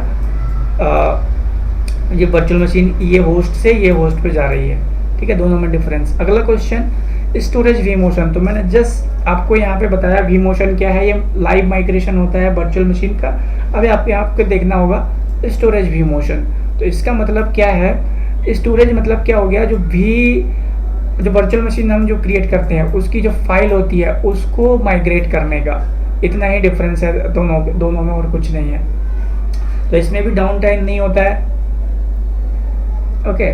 और कुछ इसमें यहाँ पे कुछ क्या कहते हैं, 3 तरीके का हम उसमें ट्रांसफ़र करते वक्त डिस्क सेलेक्ट कर सकते हैं, ठीक है। आप देख सकते हैं यहाँ पे थिक प्रोविज़न, लेजी, ईगर, और एक होती है थिन प्रोविज़न और द रिवर्स करके। तो इसमें थोड़ा सा डिफरेंस होता है, मैं देखूंगा, एक सेपरेट वीडियो क्रिएट कर दूंगा कभी। और इसके बाद में अगर आप देखें यहाँ पे, तो ये कहने की मैं कोशिश कर रहा हूँ यहाँ पे, जैसे कि आपके पास में मान लीजिए ये वर्चुअल मशीन आप माइग्रेट करना चाहते हैं, तो आप आराम से इसकी ये फाइल माइग्रेट करना चाहते हैं तो ये माइग्रेट हो जाएगी, ठीक है, स्टोरेज वी मोशन में। यही डिफरेंस है वी मोशन और स्टोरेज वी मोशन पे। इसके बाद में next question, RDS how does it work. तो यहाँ पे देखिए बहुत सारा लिखा हुआ है, आप पढ़ सकते हैं। तो मैं RDS का सिंपल सा कॉन्सेप्ट बताता हूँ। इसके लिए मैंने यहाँ पे कुछ लिया है क्या, हाँ देखिए इसके थ्रू मैं आपको बताता हूँ। डिस्ट्रीब्यूटेड रिसोर्स शेड्यूलर, इसका काम क्या होता है, जैसे कि फिर से आपके पास यहाँ पे 3 सर्वर है, 3 होस्ट है, ठीक है। 3 होस्ट एक क्लस्टर जैसा है, ठीक है, क्लस्टर है या पूल है। तो उनके बीच में क्या है, हार्टबीट चलती रहेगी, तो एक दूसरे की इंफॉर्मेशन सबको पता रहेगी, कौन फंक्शन कर रहा है कौन फंक्शन नहीं कर रहा है। इन केस अगर मेरा ये सर्वर डाउन होता है तो जो डिस्ट्रीब्यूटेड रिसोर्स शेड्यूलर है वो आइडेंटिफाई करेगा कि जो वर्चुअल मशीन यहाँ से एग्जीक्यूट होनी है उसको एग्जीक्यूट करने की कैपेबिलिटी किस वाले होस्ट के पास में है, वो सारा चेक करते रहता है यहाँ पे। तो वो चेक करेगा कि इसके पास में इतनी कैपेबिलिटी है तो वर्चुअल मशीन यहाँ से एग्जीक्यूट होगी, यहाँ से वर्क करेगी। यही काम होता है डिस्ट्रीब्यूटेड रिसोर्स शेड्यूलर का। वो चेक करते रहेगा इसके पास कितनी रैम है, कितना स्पेस है वगैरह वगैरह, ये रन कर सकता है कि नहीं कर सकता, ये रन कर सकता है कि नहीं कर सकता। तो ये बहुत ही जल्दी होता है, ठीक है। और इस तरीके से ये काम करता है। आप यहाँ पे पढ़ेंगे भी तो आपको समझ में जाएगा। इसमें हम कुछ पॉलिसी वगैरह भी क्रिएट कर सकते हैं, ठीक है। अब यहीं पे आप देखें तो जैसे कि मैं इस पर गया था अभी, हाइपर इस पर गए थे, हाई अवेलेबिलिटी देखिए यहाँ पे दिख रहा है, VSP DRS डिस्ट्रीब्यूटेड रिसोर्स। तो इसको भी अभी हम ये सब टर्न ऑफ जैसा है। तो आप यहाँ पे जाएंगे तो यहाँ पे बहुत सारी चीज़ें चेंज कर सकते हैं, ऑन कर देंगे आप तो बस ओके। डिफ़ॉल्ट भी छोड़ दिए तो बहुत है, माइग्रेशन थ्रेशोल्ड और यहाँ पे फुली ऑटोमेटेड वगैरह वगैरह बहुत सारी चीज़ें आ रही है। और इसको आप इस तरीके से यहाँ पे एडिशनल सेटिंग वगैरह रहती है, distribution, availability, memory, power management, advance option, ठीक है। आप यहाँ पे कुछ पैरामीटर वगैरह भी लगा सकते हैं। तो मैं वो कुछ नहीं कर रहा हूँ, बस आपको बेसिक चीज़ें दिखा रहा हूँ। यहाँ पे देखिए रूल्स हैं, ग्रुप वगैरह है, होस्ट के होस्ट प्रोफाइल है। इसके बाद में आगे का क्वेश्चन जाएंगे हम, fault tolerance. What is fault tolerance. तो गाइस यहाँ पे आप देखें तो फिर से मैंने बहुत सारी चीज़ें लिखी है, अगर आप पढ़ना चाहें तो पढ़ सकते हैं। और मैं बहुत ही छोटे से मैं बताऊंगा इसको। फॉल्ट टॉलरेंस क्या होता है, हम डिज़ास्टर रिकवरी या तो फिर कंटिन्यूस एप्लीकेशन एबिलिटी के लिए इस्तेमाल करते हैं। बेसिक डिज़ास्टर रिकवरी तो नहीं, उसको फॉल्ट टॉलरेंस अवॉइडेंस कहना चाहिए। मतलब कुछ फॉल्ट हो गया तो वहाँ पे कुछ डाउन टाइम नहीं होना चाहिए, तो इसके लिए हम फॉल्ट टॉलरेंस का इस्तेमाल करते हैं। कहने का मतलब ये भी क्या है, ये भी ग्रुप में काम करते हैं, ठीक है। ग्रुप में काम करता है, मतलब एक डाउन तो दूसरा इंस्टेंटली अपना क्या कहते हैं अप हो जाएगा और आपकी सर्विस जो भी है वो चलती रहेगी। तो यहाँ पे क्या होता है, ये एक टेक्नोलॉजी इस्तेमाल करता है जिसे VMware vlog स्टेप टेक्नोलॉजी बोलते हैं। तो और दूसरी चीज़ इसमें क्या होती है, एक प्राइमरी और एक सेकेंडरी इमेज बनती है, ठीक है, एक वर्चुअल मशीन की। तो ये जो भी काम हम करते हैं वो प्राइमरी पे होता है, लेकिन इसकी कॉपी इंस्टेंटली सेकेंडरी क्रिएट होती रहती है, शैडो कॉपी। ये इसका बेसिक सिंपल सा इसका क्या कहते हैं टेक्नोलॉजी है। ये आप इसको बड़े सिंपल तरीके से बता सकते हैं कि फॉल्ट टॉलरेंस हम वर्चुअल मशीन पे लगाते हैं और जो हाई अवेलेबिलिटी है वो होस्ट पे लगता है, ठीक है, और होस्ट लेवल पे उसको इनेबल करते हैं। जब हम फॉल्ट टॉलरेंस इनेबल कर देते हैं, वर्चुअल मशीन अगर नहीं रन हो रही होती है प्राइमरी से तो वो सेकेंडरी से रन होगी। इस कंडीशन में डाउन टाइम नहीं होता है, ये रीस्टार्ट नहीं होती है, क्योंकि वो बिल्कुल साथ में ही चलती रहती है वो virtual machine secondary shadow copy, ठीक है। ये डिफरेंस है फॉल्ट टॉलरेंस और हाई अवेलेबिलिटी। हाई अवेलेबिलिटी में क्या होता है, डाउन टाइम होता है और रीस्टार्ट होता है, लेकिन फॉल्ट टॉलरेंस में रीस्टार्ट नहीं होता है, और ये हम वर्चुअल मशीन पे इनेबल करते हैं। इसके लिए like VMware fault tolerance require a dedicated network connection separate from VMware vMotion network between two physical server। Heartbeat इसमें चलती रहती है with millisecond interval, making the fail over instances with no loss of data, ठीक है, immediately. और आप इसमें और देख सकते हैं, यहाँ पे पढ़ सकते हैं। मैंने बहुत सारी चीज़ें एग्जाम्पल भी लिया, देखिए जैसे कि अभी यहाँ पे मैं ये खींचा, मैंने ये लाइन खींचा, तो ये लाइन ये प्राइमरी मशीन पे भी हो गई और इंस्टेंटली सेकंड पे भी होगी, मतलब सेकंड कॉपी पे भी होगी वर्चुअल मशीन की। तो अगर मेरी प्राइमरी जो कॉपी है अगर वो डाउन भी हो जाती है तो इंस्टेंटली सेकेंडरी कॉपी से शैडो कॉपी से मुझे ये मशीन ऐसे ही चलती रहेगी, डाउन नहीं होगी, बट हाई अवेलेबिलिटी में रीस्टार्ट हो जाएगी। देखिए सेकेंडरी मशीन साइमल्टेनियसली चलती रहती है प्राइमरी वर्चुअल मशीन के। अब इसके बाद में देखिए what happen if vCenter is offline when fail over events. तो हमने फेल ओवर क्या कहते हैं इनेबल कर दिया है, ठीक है, फेल ओवर इनेबल कर दिया है, और लाइक यही कि हाई अवेलेबिलिटी बोले या तो फिर फॉल्ट टॉलरेंस, हाई अवेलेबिलिटी को लेते हैं हम फेल ओवर में। तो उस कंडीशन में क्या होगा, उस कंडीशन में vCenter, तो आपको समझाता हूँ मैं इस क्वेश्चन का मतलब क्या है। मतलब यहाँ पे हमारे पास फिर से इधर पे मतलब 4 हमारे पास ये हैं, क्या है, होस्ट हैं, ठीक है, और एक होस्ट ये हो गया, दूसरा होस्ट ये हो गया, तीसरा होस्ट ये हो गया, चौथा होस्ट इस तरीके से हो गया। तो इनके बीच में कम्युनिकेशन को क्या होगा इन केस अगर मेरा ये vCenter सर्वर डाउन हो जाता है, ये वो क्वेश्चन है। तो इस कंडीशन में क्या है, फेल ओवर अगर रन हो रहा है तो देखिए when fault tolerance is configured for virtual machine, तो फॉल्ट टॉलरेंस अगर हमने इनेबल किया है वर्चुअल मशीन पे, vCenter server need not to be online, तो वो ऑनलाइन होने की जरूरत नहीं है। क्यों नहीं है, वो ना भी हो तो भी काम हो जाएगा, क्योंकि वर्चुअल जो हमारे होस्ट जो वर्चुअल मशीन हम बनाएंगे वो इस ESXi होस्ट पे बनेगी, ठीक है। तो इधर ये कम्युनिकेट करते रहेंगे, ये सिर्फ होता है मैनेजमेंट के लिए, ठीक है। तो वो वर्चुअल मशीन इधर पे कम्युनिकेट करती रहेगी, इनको कोई फर्क नहीं पड़ेगा।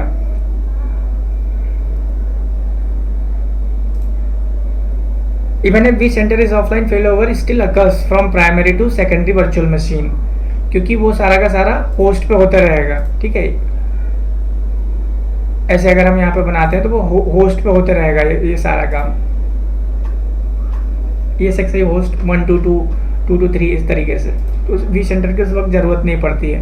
अब नेक्स्ट क्वेश्चन देखिए what is difference between type A and type 2 hypervisor. फिर से हम उसी की बात करें तो ये क्या होता है, बेयर मेटल। फिर से बेयर मेटल मतलब हम हार्डवेयर लेके आए, मैंने एक सर्वर खरीद के लेके आया, उस पर इंस्टॉल कर लिया, ठीक है, और इसको हम नेटिव हाइपरवाइजर भी बोलते हैं। अब इसमें दूसरी चीज क्या है, it work directly on hardware, तो ये हार्डवेयर पे हम इसको इंस्टॉल करते हैं, ठीक है, और इसको किसी ऑपरेटिंग सिस्टम पे हम इंस्टॉल नहीं करते हैं। और इट इज़ कम्प्लीटली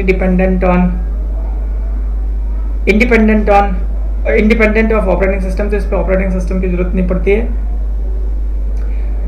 और इसके बाद में अब इसमें थोड़ा सा क्या है, अगर ये हार्डवेयर खराब हो गया तो हमारा पूरा का पूरा IT इंफ्रा जो वर्चुअल इंफ्रा है वो डाउन हो जाएगा। ये किसका, ये छोटा सा प्रॉब्लम है। दूसरा उसके बाद में इसके जो एग्जांपल है, जैसे कि अगर हम अभी मैं बोलूँ VMware ESXi सर्वर, जैसे कि यही हम बात कर रहे हैं, कौन सा जो मैं यहाँ पे आपको बार बार दिखा रहा हूँ, इस पे ये ESXi क्लाइंट, ठीक है, ये वाला। तो इसको ये इस तरीके से हमने इसको इंस्टॉल कर लिया, इसके लिए किसी ऑपरेटिंग सिस्टम की ज़रूरत नहीं। अगर अब मेरा ये मशीन ख़राब हुआ तो मेरा का पूरा चल जाएगा। अब दूसरा टाइप का देखते हैं, टाइप 2 हाइपरवाइज़र, जैसे हम होस्टेड हाइपरवाइज़र भी बोलते हैं, ठीक है। जैसे कि मैंने vCenter को इंस्टॉल किया है, तो vCenter को इंस्टॉल किया है कहाँ पे, एक विंडोज सर्वर के अंदर मैंने इसको इंस्टॉल किया है, ऊपर विंडोज सर्वर पे, ठीक है, ये विंडोज सर्वर पे है। अब यहाँ पे होगा क्या, होने का क्या है, सपोज अगर मेरा विंडोज सर्वर क्रैश हो गया तो मेरी ये तीनों की तीनों वर्चुअल मशीन चली ही जाएगी। तो ये यहाँ पे एक डिसएडवांटेज है, ठीक है। तो ये दोनों आपको पता होना चाहिए।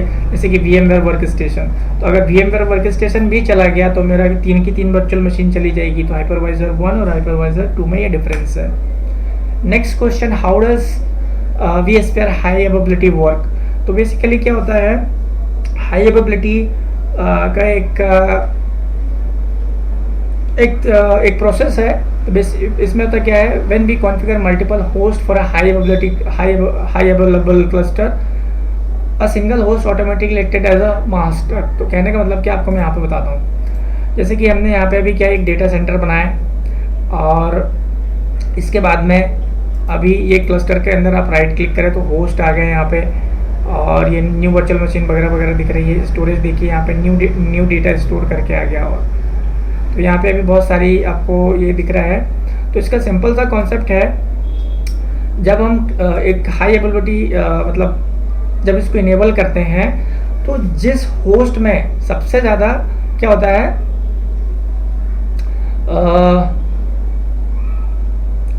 डेटा सेंटर होता है, ठीक है, वो इसका मास्टर होस्ट बनता है। और इस तरीके से इसका इलेक्शन होता है। कहने का मतलब क्या है, जैसे कि फिर से मैं इसको दिखाता हूँ। जैसे कि अब यहाँ पे मैं क्या क्रिएट कर रहा था, डेटा स्टोर। तो इसमें अरे यार, wait wait wait wait wait wait wait, हाँ इसको मैं कैंसिल करता हूँ। ओ मैंने कैंसिल ही कर दिया, ओ माय गॉड।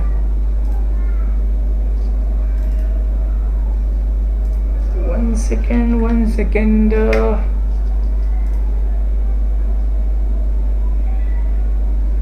इसको लॉग इन करते हैं।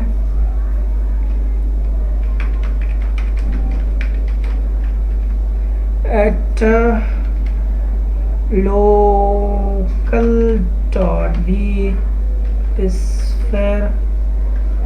इसका पासवर्ड लगा देंगे हम, इनवैलिड क्रेडेंशियल।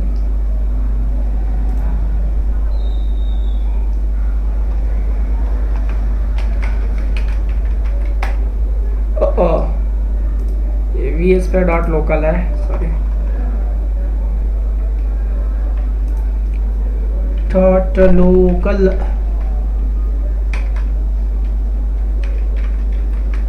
ठीक है, तो इसको लॉगिन करेंगे। तो कहने का मतलब क्या है, मैं यहीं पे आपको बताता हूँ। यहाँ पे अगर आपके पास में ये एक होस्ट हो गया, एक और होस्ट हो गया, तो सपोज इस होस्ट के अंदर आपने 4 डेटा सेंटर बना लिए, डेटा स्टोर बेसिकली। तो ये आपका मास्टर होस्ट होगा, ठीक है, मास्टर होस्ट। इस तरीके से ये काम करता है। The master host communicate with the centre and monitor state of all the. अब ये मास्टर बन गया है तो ये सारे के सारे बाकी को मॉनिटर करते रहेगा, क्या हो रहा है क्या नहीं हो रहा है, इस तरीके से, ठीक है। नाउ नेक्स्ट क्वेश्चन क्या है, what are the monitoring methods used for vSphere high availability. तो इसको मॉनिटर करने के लिए फिर से क्या होता है, 2 चीज़ें होती है, एक डेटा स्टोर हार्ट बीट और नेटवर्क हार्ट बीट। और मास्टर स्लेव का कॉन्सेप्ट होता है, मास्टर कौन बन जाता है, जिसपे हमारे पास ज़्यादा डेटा स्टोर होते हैं और जिस पे कम होते हैं वो स्लेव बन जाते हैं, ठीक है। अब इनको मॉनिटर करने के लिए नेटवर्क हार्ट बीट और डेटा स्टोर हार्ट बीट को कंटिन्यूसली मॉनिटर करते रहता है कौन, मास्टर होस्ट। तो ये हो गया। तो इसमें तो मैं बना नहीं रहा हूँ, लेकिन हम आराम से यहाँ पे बना सकते हैं ये सारी चीज़ें।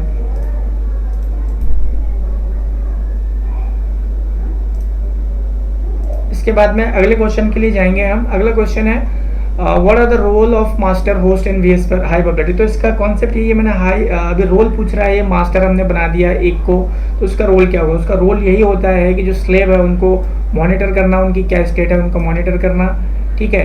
अगर अब मान लीजिए जो हमारे पास if slave host fail or become unreachable, master host identify which virtual machine need to be restarted। तो इसका काम है, सपोज अभी ये वाला हमारा क्या है, मास्टर हो गया, मान लीजिए ये मास्टर है और ये स्लेव है एक इधर पे, ये वाला होस्ट। तो ये अगर डाउन हो गया तो ये चेक करेगा कि यहाँ से कौन सी वर्चुअल मशीन इधर पे एग्जीक्यूट हो रही है, तो वो फिर यहाँ से एग्जीक्यूट होगी वो वर्चुअल मशीन,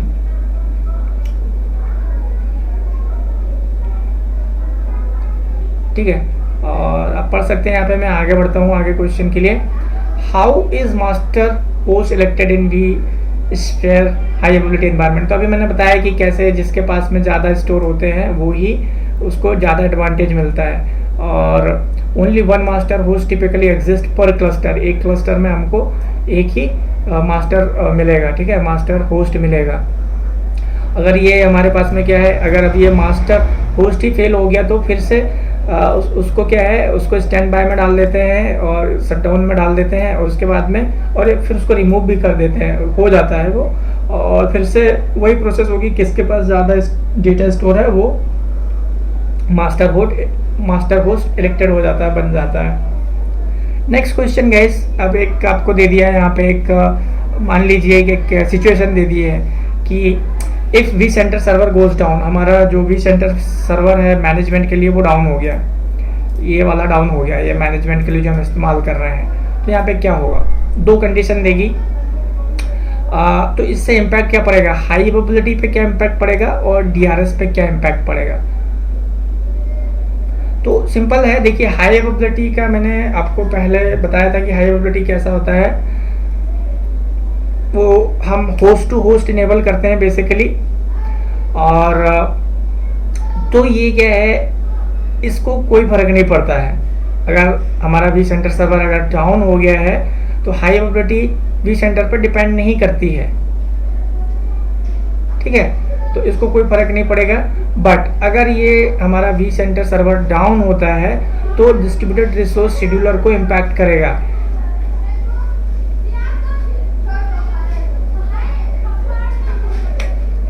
ठीक है, करेगा, क्योंकि ये vMotion के लिए यूज होता है, लाइव माइग्रेशन के लिए यूज होता है, तो इन दोनों में ये इम्पैक्ट करेगा अगर हमारा वी सेंटर डाउन होता है, V centre server. Next question,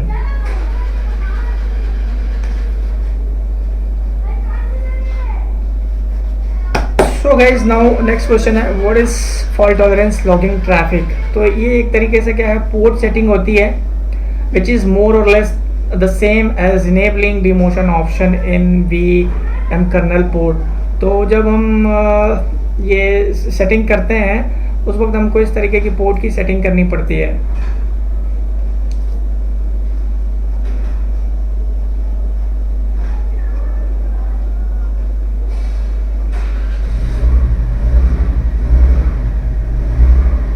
अभी next question, what is the use of VMware tool. So VMware tool बहुत ही इंपॉर्टेंट है, काफ़ी सारी चीज़ों के लिए हेल्पफुल है। जैसे कि अगर आपको मैं यहाँ पे दिखाता हूँ इस मशीन पे, ठीक है, इस मशीन पे, एक मिनट कहाँ गई, ये वाली मशीन। तो अगर आप देखें यहाँ पे, तो मैं इस मशीन पर राइट क्लिक करता हूँ और मुझे देखिए यहाँ पे री इंस्टॉल VMware टूल करके आ रहा है, ठीक है। और यहाँ पे देखते हैं हम ये वाली पे, और यहाँ पे नहीं आ रहा है क्योंकि ये डायरेक्टली हार्डवेयर जैसा, यहाँ पे ज़रूरत नहीं है उसको इंस्टॉल करने की।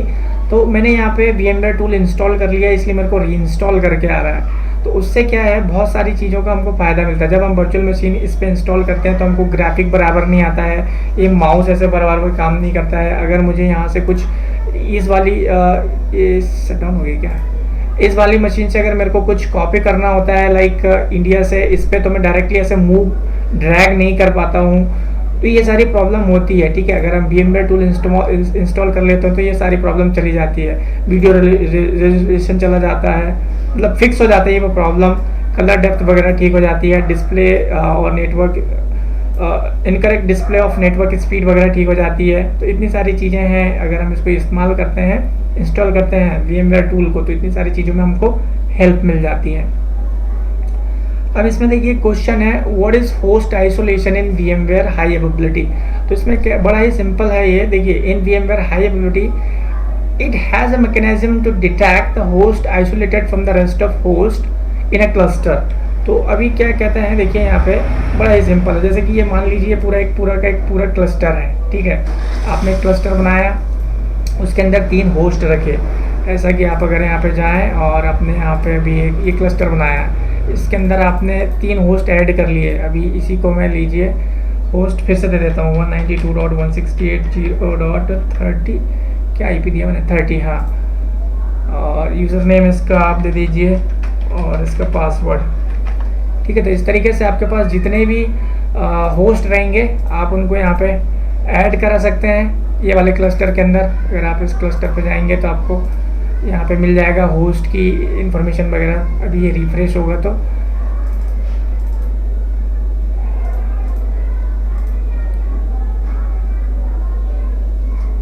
देखिए होस्ट पे जाएंगे तो आपको मिल जाएगा, ये रिफ्रेश होगा तो पक्का मिलेगा। और यहाँ पे रिसोर्स पूल वगैरह है, और ये अब अपडेट नहीं हुआ अभी, अब इसको रिफ्रेश करेंगे तो आपको जाएगा वो।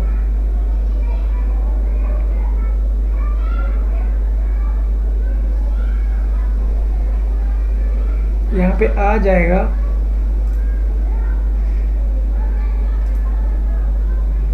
ऐड हुआ नहीं हुआ, मैं फिर से देखता हूँ।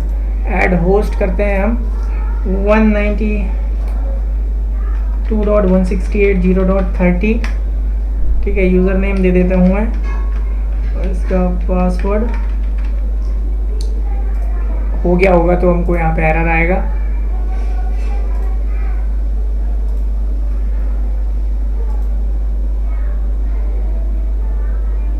अच्छा ये हो गया, यहाँ पे दिख रहा है, ठीक है। ये शायद इधर ऑफ तो नहीं है, अभी रीस्टार्ट करेंगे तो वो यहाँ पे आपको दिख जाएगा, ये ऐड हो गया यहाँ पे 11 मिनट, वो क्या ये हो रहा है या तो, लेकिन ये अब होगा तो इसका स्टेटस ग्रीन आ जाएगा यहाँ पे। तो इस तरीके से आप यहाँ पे देख भी सकते हैं। अलार्म वगैरह कुछ है नहीं है, आया एक अलार्म यहाँ पे।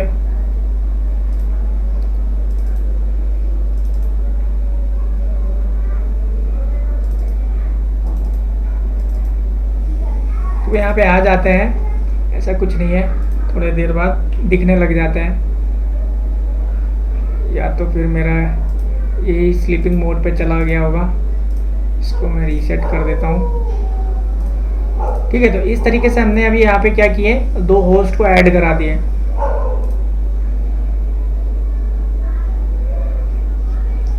ऐड करा दिए, तो अब अगर ये वाला मेरा होस्ट डाउन हो गया तो इस कंडीशन में क्या होगा, ये वाला मेरा आइसोलेटेड होस्ट कहलाएगा, और जो भी बाकी की चीज़ें हैं वो इधर से वर्क करेगी। सिंपल सा कॉन्सेप्ट है, जो डाउन रहेगा वो आइसोलेटेड कहलाता है। In simple word it uses heartbeat to communicate with another host. तो इन बीच में हार्ट बीट चलती रहती है और ये अपनी एबिलिटी कनेक्ट होने की खो देता है, तो उसको हम आइसोलेटेड बोलते हैं बेसिकली। ठीक है, what is the difference between ability, high ability and fault tolerance. तो इतना सारा लिखा है, फिर से आप यहाँ पे सिर्फ देखिए। फॉल्ट टॉलरेंस में क्या होता है, there is no down time. High ability में क्या होता है, डाउन टाइम। इतना भी काफ़ी है आंसर करने के लिए। और फॉल्ट टॉलरेंस मशीन पे इनेबल करते हैं, वर्चुअल मशीन पे, हाई एबिलिटी होस्ट पे। Next question, what are the new feature included in ESXi hypervisor environment. तो यहाँ पे कुछ कुछ चीज़ें आई है, जैसे कि hot plug and play, SSD devices, उसके बाद में कुछ support for reliable memory testing technology, और फिर कुछ इसमें CPU C स्टेट वगैरह आया है 6.7 में। नेक्स्ट क्वेश्चन के लिए जाएंगे हम, फॉल्ट टॉलरेंट लॉगिंग क्या होता है। तो the communication between two ESXi hosts is known as fault logging. Then fault tolerance is configured between them. Meaning is very simple.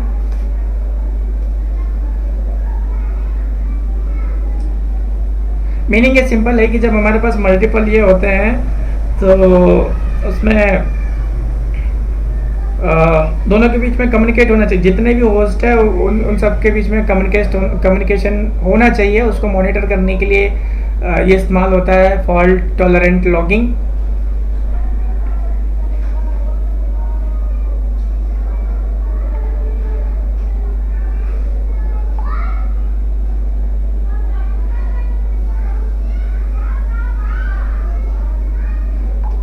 ठीक है, सिंपल सा कॉन्सेप्ट है और कुछ नहीं इसमें। इसके बाद में नेक्स्ट क्वेश्चन को अगर हम देखें, व्हाट इज VSS। तो VSS का फुल फॉर्म होता है stand for virtual standard is responsible communication of virtual machine hosted on single physical host. कहने का मतलब सिंगल फिजिकल होस्ट मतलब आप मान लीजिए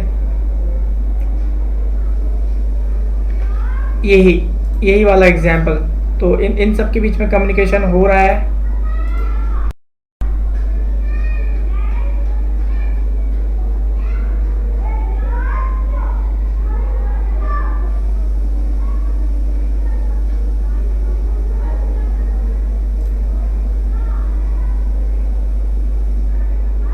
इन सब मशीन, ये सारी मशीनें कम्युनिकेट कर रही कि नहीं कर रही है, उसके लिए VSS रिस्पॉन्सिबल रहता है, उसको चेक करते रहता है। अभी देखिए जैसे कि यहाँ पे इसी की बात करें हम, यहाँ पे मैं ये देखने की कोशिश कर रहा हूँ कि इस क्लस्टर पे होस्ट ऐड हुआ कि नहीं हुआ। ठीक है, तो अभी यहाँ पे मेरे को ये एरर वगैरह दिख रहा है, ये दिख रहा है आपको, ये स्टेटस ऐसा नहीं आना चाहिए, ये ऐसे नहीं, ये प्रॉपर आना चाहिए। और यहाँ पे भी हमको वो सारी उसकी इन्फॉर्मेशन दिखनी चाहिए। तो यहाँ पे भी कुछ भी नहीं दिख रहा है अभी। तो ये कौन मॉनिटर कर रहा है, कौन देख रहा है, ये VSS। इसका काम है रिस्पॉन्सिबल कम्युनिकेट करने के लिए, कम्युनिकेशन को इस्टेब्लिश करने के लिए। तो कुछ तो प्रॉब्लम आ रही है उसमें, इसलिए ऐड नहीं हुआ, वहाँ पे दिख नहीं रहा है। जैसे कि ये अगर ये इसके साथ कम्युनिकेट करना चाहे, ये इसके साथ कम्युनिकेट करना चाहे, तो इसके लिए VSS का होना ज़रूरी है, वर्चुअल स्टैंडर्ड इस फिजिकल मशीन में जितनी भी हम बना रहे हैं। Explain some feature of VMware tool. तो बेसिकली क्या है, it offers a simple wizard for setting configuration web browser interface, VMware tool, easy maintenance of virtual machine. Next question, define the term of VM kernel. Very basic, ये spelling mistake है, यहाँ पे colonel आएगा, ठीक है। तो ये एक प्लेटफॉर्म है गाइस। प्लेटफॉर्म का मतलब क्या है, मैं इतना सारा नहीं पढ़ रहा हूँ, ठीक है।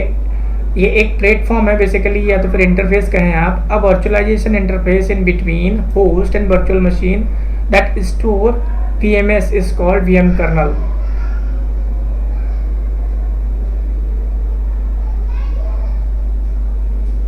तो बेसिकली इसका मैं आपको सिंपल सा कॉन्सेप्ट बताता हूँ। जो एलोकेट करते हैं हम, ठीक है, जब वर्चुअल मशीन क्रिएट करते हैं, मैंने ये 3 वर्चुअल मशीन बनाई, तो इसको रिसोर्सेज देना और इनको स्टोर करना, इन सब का काम ये VM कर्नल के थ्रू ही होता है, ठीक है। बड़ा ही सिंपल इसका एग्जांपल है, और मतलब एक्सप्लेनेशन है, और कुछ नहीं। सब चीज़ के लिए एलोकेट करने के लिए कुछ ना कुछ का ज़रूरत पड़ती है।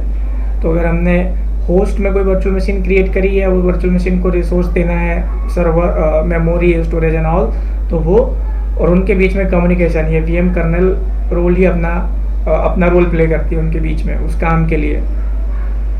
What is the purpose of using virtual machine port group?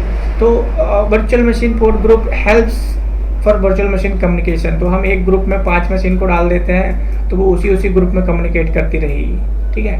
Give 3 reason for using VMware work station. VMware work station क्यों यूज़ करना चाहिए? जैसे कि सिंपल है, मैं VMware वर्क स्टेशन इसलिए इस्तेमाल कर रहा हूँ क्योंकि मैं मल्टीपल ऑपरेटिंग सिस्टम को एक साथ ऑपरेट कर सकता हूँ, आराम से एक दूसरे पे स्विच कर सकता हूँ, ठीक है। ये इसके फ़ायदे हैं, यही लिखा होगा यहाँ पे, like more than 1 operating system और OS configuration allow you to work switch. यहाँ से एक से ज़्यादा ऑपरेटिंग सिस्टम में मैं स्विच कर सकता हूँ। इसके बाद में next question, what are pluggable devices which can be added while virtual machine is running? तो कौन कौन सी डिवाइस है अगर वर्चुअल मशीन रन कर रही है हम उस पर ऐड कर सकते हैं। You can add hard disk, NIC, network interface card हम ऐड कर सकते हैं जब वर्चुअल मशीन रन कर रही होती है, जिनको प्लगेबल और हॉट स्वैप डिवाइसेस भी बोलते हैं। Next question, what is the use of promiscuous mode? बड़ा खतरनाक है ये, इसका भी प्रोनाउंस करना, और बाप रे, आप देख लो भाई, ऐसा कुछ पूछे तो ये बता देना बिल्कुल। तो बेसिकली ये क्या होता है, नेटवर्क में जो पैकेट जाते हैं उनको कैप्चर करने का एक टेक्नोलॉजी है, ठीक है। तो अगर ये इनेबल है, when you want to run a virtual machine with network sniper help you to capture packet. तो जो क्या क्या कैप्चर वगैरह जा रहे हैं, जो पैकेट जा रहे हैं उनको कैप्चर करने के लिए हम इस मोड को इनेबल कर सकते हैं।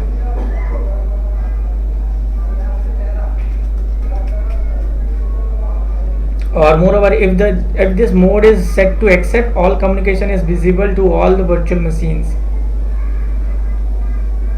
अब हम देखते हैं what is cold and hot migration। तो cold and hot migration बड़ा ही सिंपल होता है। cold migration मतलब आप जब आपकी वर्चुअल मशीन शट डाउन होती है, उसको हम माइग्रेट कर रहे हैं तो वो कोल्ड माइग्रेशन होता है। अगर आप जबकि मशीन पावर ऑन होती है और उसको माइग्रेट कर रहे हैं तो वो आपका हॉट माइग्रेशन होता है। इतना ही है इसमें, और कुछ नहीं।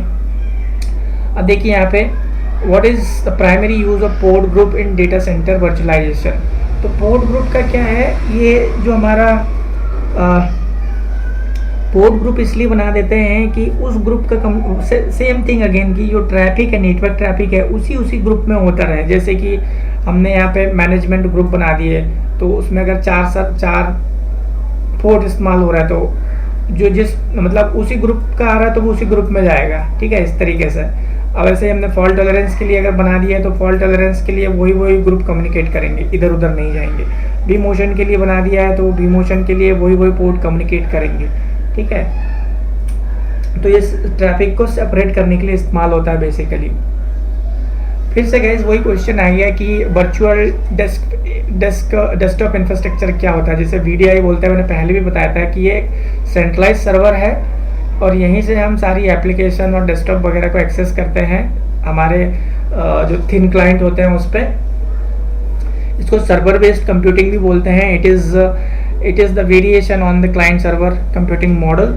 तो आपका सारा का सारा जो भी है चीज़ें हैं वो बेसिकली एक सर्वर पर रहती है। इधर पे आपको सिर्फ कीबोर्ड, माउस और मॉनिटर दे देते हैं, फिर आप यहाँ से एक्सेस करते हो करके उसको इस्तेमाल करते हैं। नाउ अब इसमें बताइए, आपका क्वेश्चन आ रहा है कि इम्पोर्टेंस बताइए स्नैपशॉट की VMware पे। तो इसमें क्या है, बड़ा ही सिंपल इसका आप बोल सकते हैं। मैंने बताया था कि स्नैपशॉट क्या होता है, इससे फ़ायदा क्या है। तो हम इसको, इसकी हेल्प से एक स्पेसिफिक टाइम पे हम वर्चुअल मशीन को रिवर्ट कर सकते हैं, रीस्टोर कर सकते हैं, ठीक है। In case if that virtual machine is gone और फेल, तो स्पेसिफिक टाइम पे हम इसको रिस्टोर कर सकते हैं, जब हमने वो स्नैपशॉट बनाया था। Next question, what is VVOL? तो इसका फुल फॉर्म होता है वर्चुअल वॉल्यूम, ओके। तो एक डिस्क मैनेजमेंट फीचर है ये, जो 6.0 पे इसको लाया गया था, और ये it enables array based operation at virtual level disk. It is automatically created when virtual disk is created in virtual environment। तो अच्छा है, ये देखना पड़ेगा ये क्या, मतलब जब हम वर्चुअल मशीन क्रिएट करेंगे तो उसी वक्त ये आ जाता है, खुद ब खुद क्रिएट हो जाता है।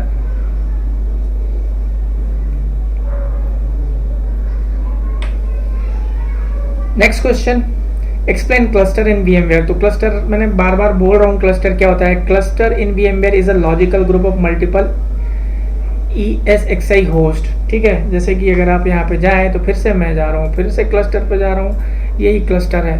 तो ये क्लस्टर मैंने बनाया है, इस क्लस्टर में मेरे को कोई भी होस्ट नहीं दिख रहा है अभी, लेकिन वो सब दिखने चाहिए।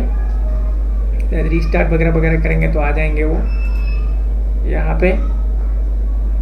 और इसके अंदर फिर से मैं देखता हूँ ऐड होस्ट, होस्ट नेम और IP एड्रेस 192.168.0.30 उसका IP एड्रेस है भाई। लोकेशन न्यू क्लस्टर पे जा रहा है, ओके। इसका यूज़र नेम है रूट, और एक पासवर्ड लगा दिया मैंने। इवैल्यूएशन 60 days, यस,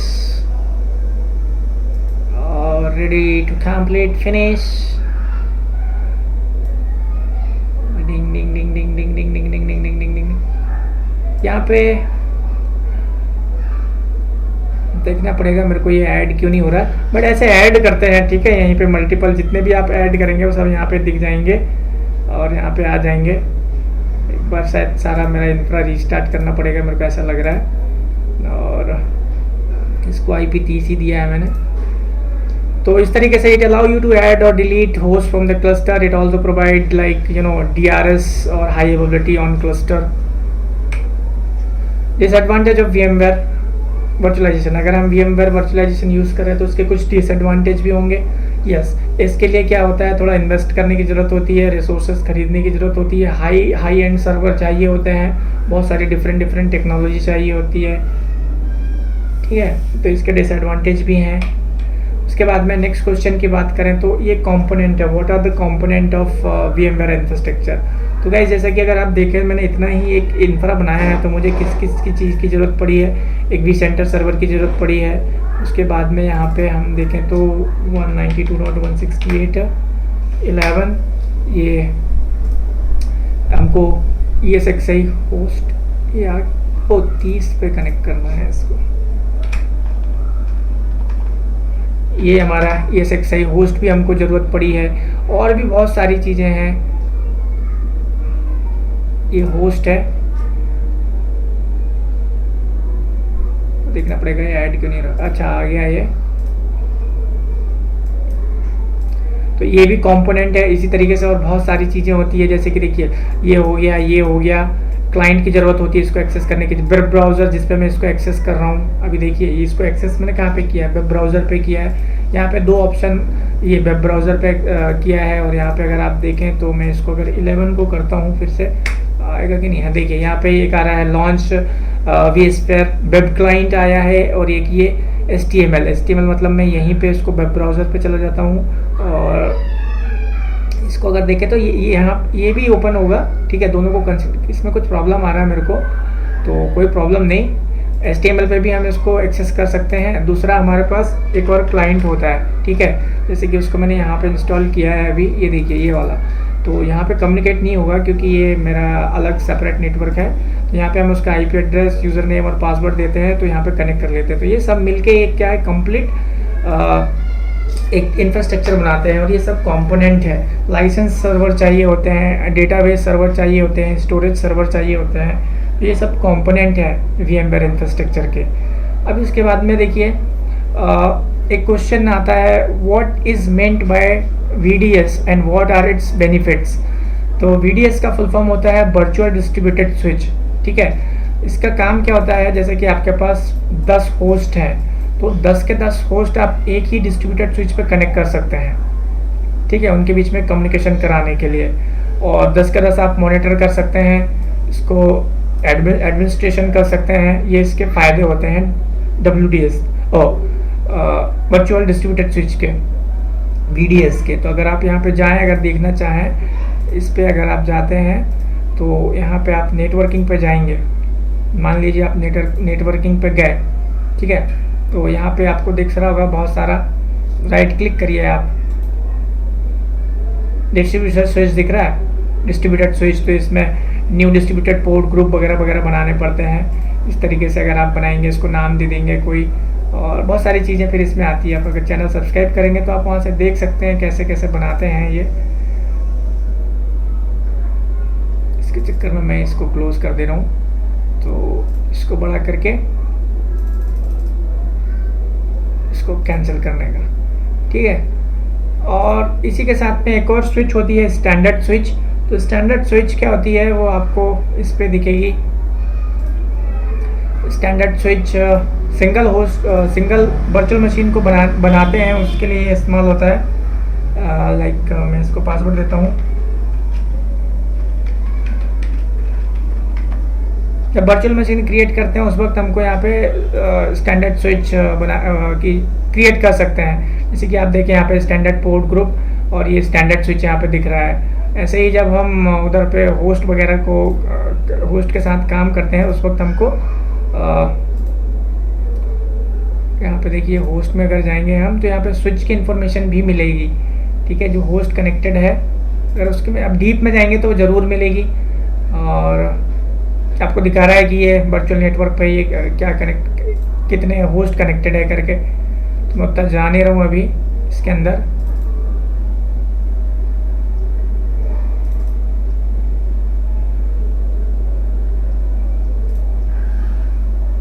ये देखिए यहाँ पे अभी ये स्टैंडर्ड स्विच दिख रही है यहाँ पे, ये एक होस्ट पे सिंगल होस्ट। लेकिन आप जब इस पे क्लस्टर पे जाएंगे, क्लस्टर की नेटवर्किंग पे अगर आप जाएंगे तो आपको मिलेगा पक्का।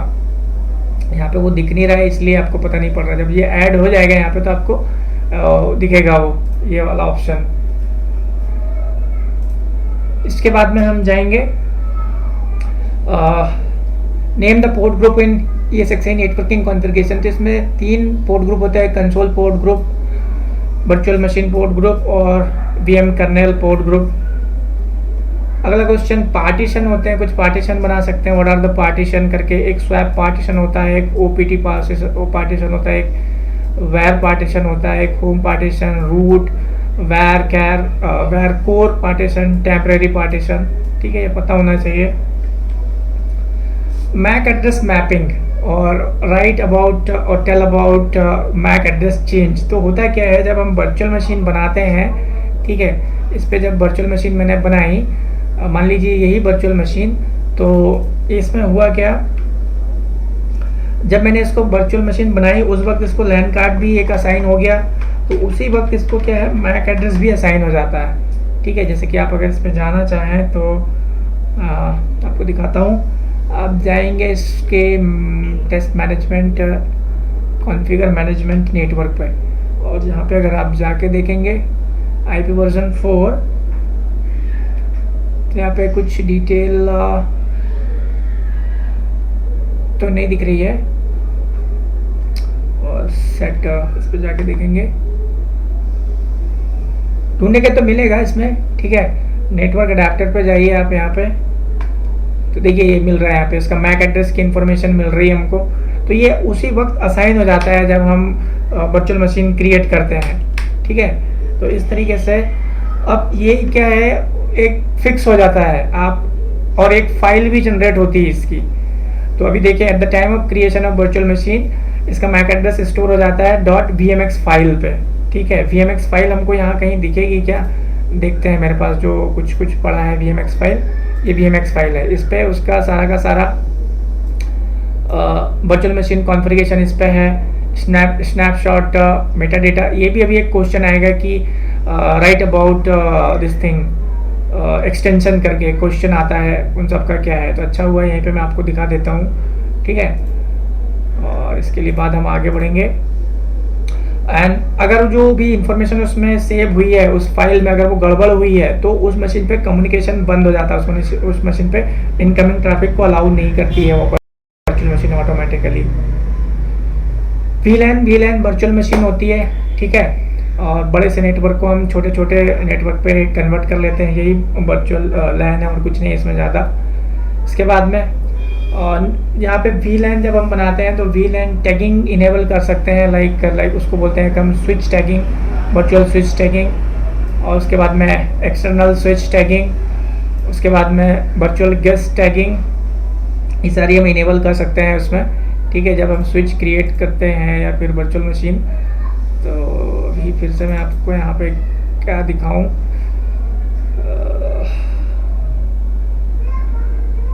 न्यू डिस्ट्रीब्यूटेड स्विच, ये आप यहाँ पे देख रहे हैं। फिर से आप यहाँ पे क्रिएट कर सकते हैं न्यू डिस्ट्रीब्यूटेड स्विच से। डी स्विच ही दे दिए, उसको नेक्स्ट करेंगे। फिर इसमें पूछ रहा है कि कौन सा वर्जन आपको लेना है करके, यहाँ पे आप सेलेक्ट करेंगे। और भी सारी चीज़ें हैं इसमें, अपलिंक कितनी देनी है, ये पोर्ट ग्रुप आ गया है यहाँ पे, और ये कंप्लीट करके आ गया।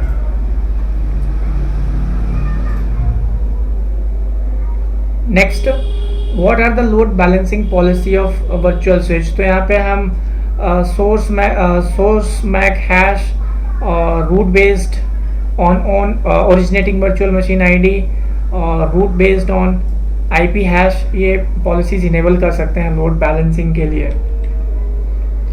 इसके बाद में guys, right about the type of setting in network fail over detection. तो इसमें हमको क्या है, लिंक स्टेट इनेबल कर सकते हैं और दूसरा बीकन प्रोबिंग। तो दोनों में थोड़ा सा डिफरेंस है। इसमें क्या होता है, it depends on link state of network adapter, ठीक है, अगर हम लिंक स्टेट की बात कर रहे हैं। और इसमें क्या होता है, it detect switch power failure and cable pulls but it can not detect any error. अगर उसमें कुछ एरर वगैरह है तो उसको डिटेक्ट नहीं कर पाती है ये। और लाइक VLAN में अगर हमने कुछ मिसकॉन्फ़िगर कर दिया उसको भी डिटेक्ट नहीं कर पाती है, सिर्फ पावर फेल्योर को डिटेक्ट करती है अडेप्टर के, ठीक है। इसके बाद में अगर हम बीकन प्रोबिंग की बात करें तो इसमें क्या होता है, it listen to beacon probes and send ethernet broadcast frame to detect the failure network connections of upstream.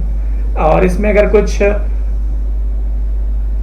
इसमें ये क्या करता है, अगर कुछ छूट जाता है लिंक स्टेटस ओनली में तो उसको भी ये डिटेक्ट कर लेता है, ठीक है। फेल्यूर को भी डिटेक्ट करता है ये।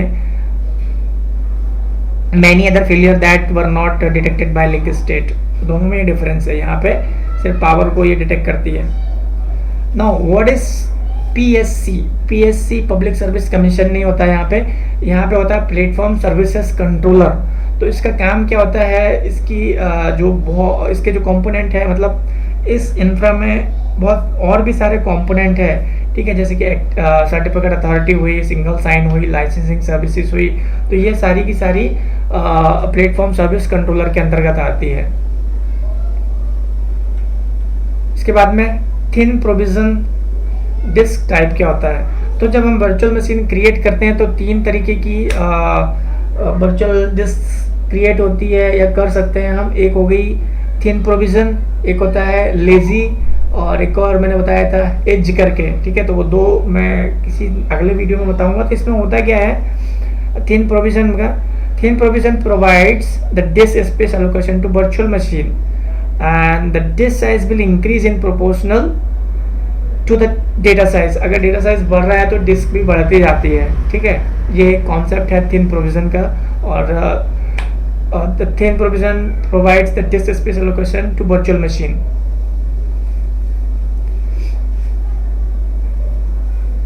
इसका काम ही है, अगर डेटा बढ़ गया है तो उसको डिस्क के साइज को बड़ा करना, ठीक है। ये वाली अगर हम डिस्क साइज अगर सेलेक्ट करते हैं VMware पे वर्चुअल मशीन क्रिएट करते हैं उस वक्त। अब उसके बाद में क्वेश्चन आ गया भाई, define configuration option in vSAN। तो इसमें दो ऑप्शन होता है, हाइब्रिड और ऑल फ्लैश। इसकी भी अलग अलग काम है। अगर हम बात करें हाइब्रिड की, तो ये क्या करता है, मैग्नेटिक और फ्लैश बेस्ड डिस्क को यूज़ करता है स्टोरेज के लिए। ठीक है, अब ये vSAN है तो ये वर्चुअल सैन है, और स्टोरेज के लिए इसको इस्तेमाल करते हैं। तो इसके अंदर मैग्नेटिक और फ्लैश बेस्ड डिस्क दोनों यूज़ हो जाती है स्टोरेज के लिए। ये यहाँ पे कैश नहीं है, इसका स्पेलिंग मिस्टेक है, ये कैचिंग है। ठीक है, कैशिंग बोलते हैं बेसिकली उसको। और अगर हम ऑल फ्लैश की बात करें तो it uses flash for both for storage and caching. यहाँ पे अलग हो जाता है। मैग्नेट डिस्क को ये क्या करता है स्टोरेज के लिए, और जो स्टोरेज और कैपेसिटी के लिए, वही जो फ्लैश हो जाता है, फ्लैश बेस्ड ड्राइव को ये इस्तेमाल करता है कैशिंग के लिए, जो मेमोरी को स्टोर कर लोकली स्टोर करने के लिए।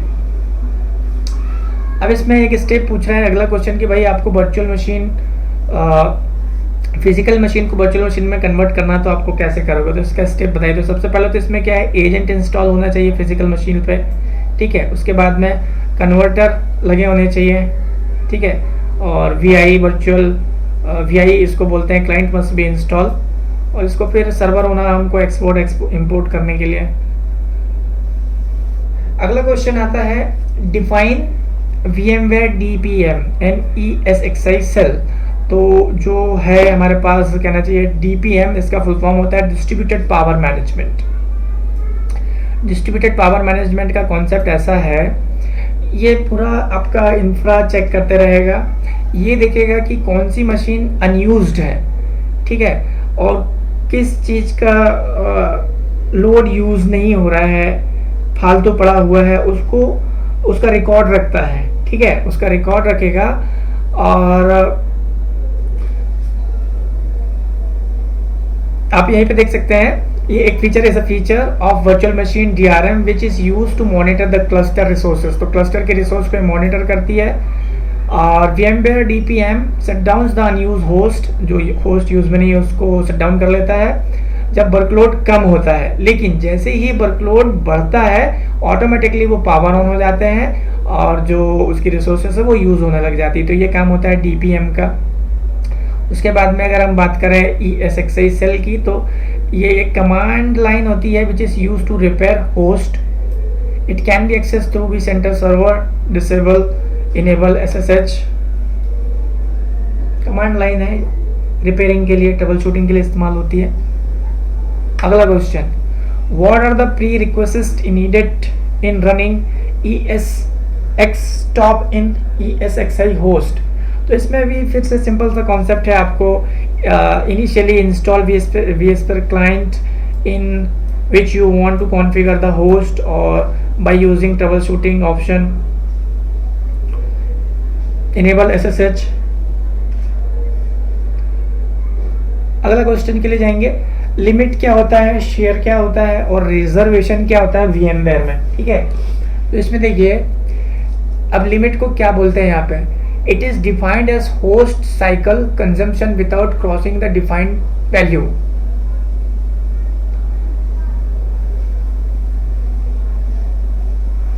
नेक्स्ट शेयर क्या होता है, it specifies the importance or relative priority of virtual machine access in a given resource।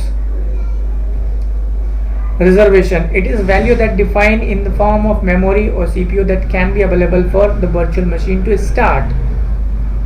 हमने आपको इतना दे दिया है, आपके लिए रिजर्व है, आप इसको इस्तेमाल कर सकते हैं।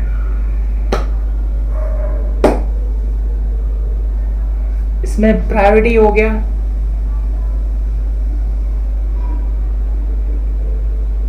और इसमें कंजम्पशन हो गया। तीन चीजें हैं, तीनों में, लिमिट में, शेयर में, रिजर्वेशन पे।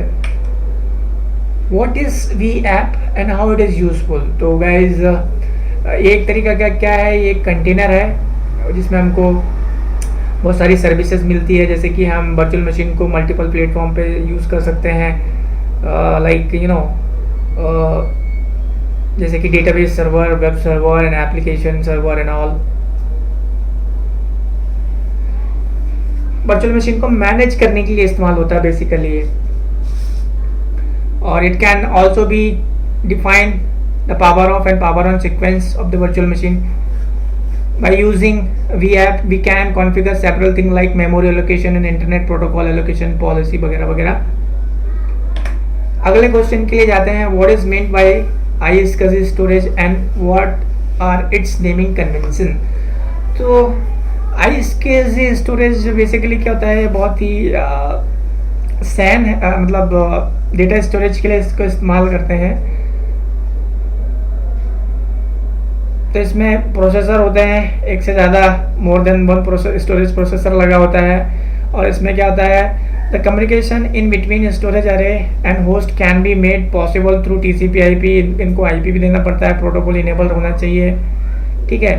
और the configuration of iSCSI initiator is done with this host, ESXi host. ये सारी चीज़ें हमको इनेबल करनी पड़ती है. इनको हम दो तरीके से बोल सकते हैं, जैसे कि एक एक्सटेंडेड यूनिक आइडेंटिफायर, इनको हम बोलते हैं दो वे में. और एक होता है जिसको IUE बोलते हैं, और तीसरा होता है iSCSI क्वालिफाइड नेम, IQN. तो इसके नेमिंग कन्वेंशन है ये.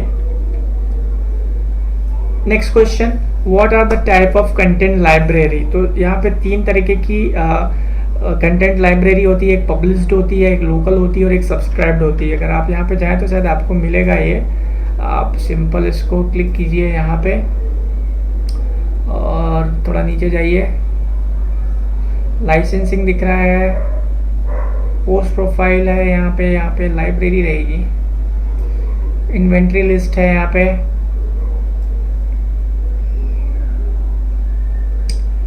मेन्यू पे जाते हैं, यहाँ पे देखिए लाइब्रेरी करके आप सर्च कर सकते हैं.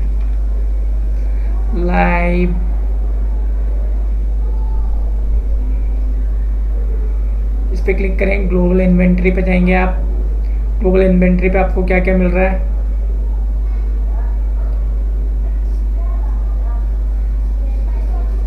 फिर से यहाँ पे क्लिक करें.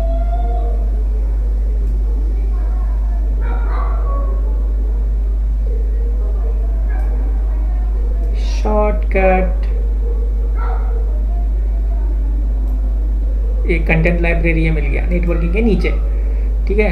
तो यहाँ पे अगर आप ऐड करना चाहते हो यहाँ पे ऐड कर सकते हैं, नेम, एलोकेशन. और उसके बाद में, और जैसे कि मैं यहाँ पे मैंने 1 2 3 दे दिया. नेक्स्ट करते हैं इसको. अब यहाँ पे पूछ रहा है लोकल और पब्लिश, सब्सक्राइब. ठीक है. तो इस तरीके से हम यहाँ पे ये देख सकते हैं, क्रिएट कर सकते हैं लाइब्रेरी. तो पब्लिश में क्या होता है, इसमें हम consist of ISO image and VMware template for subscription. Local, इसमें लोकल कंट्रोल लाइब्रेरी होती है और ये सिंक्राइज होती है. सब्सक्राइबर जो रहेगी ये सिंक करती रहती है लाइब्रेरी और पब्लिश्ड को, लोकल लाइब्रेरी और इसको. It sinks with library of published. इसके साथ में सिंक्रोनाइजेशन होता रहता है इसका. आगे बढ़ते हैं. 15 क्वेश्चन और है. What are the limitation and requirement of content library. Yes, तो यहाँ पे सिर्फ हम 256 आइटम रख सकते हैं कंटेंट लाइब्रेरी. इसके बाद में 64 GB तक का single storage. The size of single storage is up to 64 GB. और ये 24/7 for every 24 hours the sync is happening. फिर से एक और क्वेश्चन पूछ लिया आपको. Define the components that are used in vCenter server architecture. तो फिर से भाई वही आ गया. vSphere क्लाइंट कनेक्ट करने के लिए, वेब क्लाइंट, vCenter सर्वर. तो जब इंस्टॉल करते हैं तो ये सारी चीज़ें इंस्टॉल होती है. एम्बेडेड PostgreSQL और SQL सर्वर भी हम यूज़ कर सकते हैं. Single sign on authority it is. आप इसको अगर देखें तो ये इसका मतलब क्या है, आप यहाँ पे जाइए vCenter सर्वर पे और यहाँ पे आप देखेंगे पॉलिसी, कस्टमाइजेशन, बहुत सारी चीज़ें हैं इसमें. Networking, global inventory, templates. कुछ क्रिएट नहीं किए तो यहाँ पे मिलेगा भी नहीं. और ये टैग्स वगैरह हम यहाँ पे लगा सकते हैं. एडमिनिस्ट्रेशन पे जाएंगे आप, एडमिनिस्ट्रेशन पे आपको सब मिलेगा. यहाँ पे देखिए एडमिनिस्ट्रेटर और लाइसेंसिंग, यहाँ पे आप सिंगल साइन ऑन का ऑप्शन है, यहाँ पे आप ग्रुप बना सकते हैं। यूज़र कॉन्फ़िगरेशन यहाँ से होता है, password, lockout policy, token policy, active directory domain, ठीक है, यहाँ पे ऐड कर सकते हैं। और हम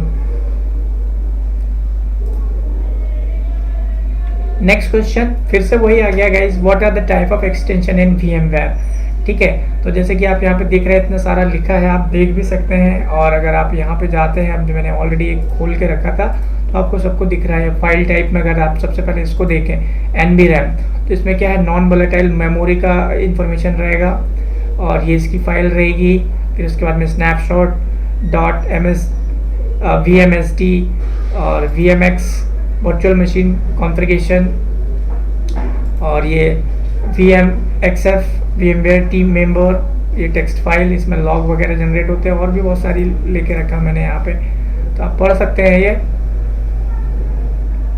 ये ग्लिचेस वगैरह की इंफॉर्मेशन कंटेन करके रखता है, इसके अंदर कुछ प्रॉब्लम वगैरह आती है तो, ठीक है। आगे जाएंगे, what is mean by VCB and what are its benefits. तो बेसिकली ये क्या होता है, VMware कंसोलिडेट बैकअप होता है, refer to as backup framework that enable third party tool to get backup. कोई हम एक थर्ड पार्टी इस्तेमाल कर सकते हैं बैकअप के लिए, ओके, बट इसको हम बैकअप कंसिडर नहीं करते हैं, ठीक है, बट एक टूल है। आगे क्वेश्चन का देखते हैं, what are the type of deployment in vCenter server. तो जब हम vCenter सर्वर को डिप्लॉय करते हैं तो हमको दो तरीके का ऑप्शन मिलता है, एक होता है एक्सटर्नल डिप्लॉयमेंट, दूसरा होता है एम्बेडेड डिप्लॉयमेंट। एम्बेडेड डिप्लॉयमेंट का मतलब क्या होता है, आपको एक ही सर्वर के अंदर आप सारी चीज़ें इंस्टॉल कर सकते हैं, role, feature and services. But अगर आप एक्सटर्नल यूज़ कर रहे हैं तो आपको दो सर्वर लेना पड़ेगा, एक पे कुछ रोल एंड फीचर्स जाएंगे और दूसरे पे सर्विसेज जाएंगे। अगर आपको मैं यहाँ पे दिखाऊँ तो देखिए, जब मैं हम इसको इंस्टॉल करते हैं तो ऐसे पूछता है, ये एम्बेडेड हो गया तो इसको एक ही सर्वर की ज़रूरत है, एक ही सर्वर पे सब कुछ आ जाता है। जब एक्सटर्नल डिप्लॉयमेंट लेते हैं तो हमको दो सर्वर की ज़रूरत पड़ती है, और जब एम्बेडेड ले रहे हैं तो कम से कम हमको 10 GB रैम देना vCenter के लिए, ज़्यादा भी दे सकते हैं लेकिन मिनिमम रिक्वायरमेंट 10 GB होता है। इसके बाद में what do you mean, what is ESXi और what do you mean by ESXi।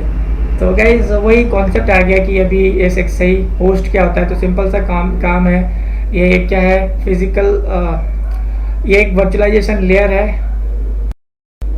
और अब virtualization layer run on physical server that abstract. तो सिंपल सा कॉन्सेप्ट है, ESXi होस्ट क्या है, हाइपरवाइजर क्या है, जो कि हमारी एक फिजिकल मशीन पर रन होता है। हम फिजिकल मशीन पे भी रन कर सकते हैं, और वो फिर हमको मल्टीपल वर्चुअल मशीन बनाने के लिए हेल्प करता है। जो हमारे पास रिसोर्सेस है उसको बांट के छोटे छोटे टुकड़े में, ठीक है। तो फिर से अगर इसी की बात करें तो यही वाला कॉन्सेप्ट आ जाएगा, हमने ये बनाए हैं, इसी की रिसोर्सेस एब्स्ट्रैक्ट होती रहेगी, और जब हम इस पर वर्चुअल मशीन बनाएंगे, ये जितना स्ट्रॉन्ग रहेगा यहीं से रिसोर्स उसको मिलती रहेगी जो भी वर्चुअल मशीन क्रिएट करेंगे।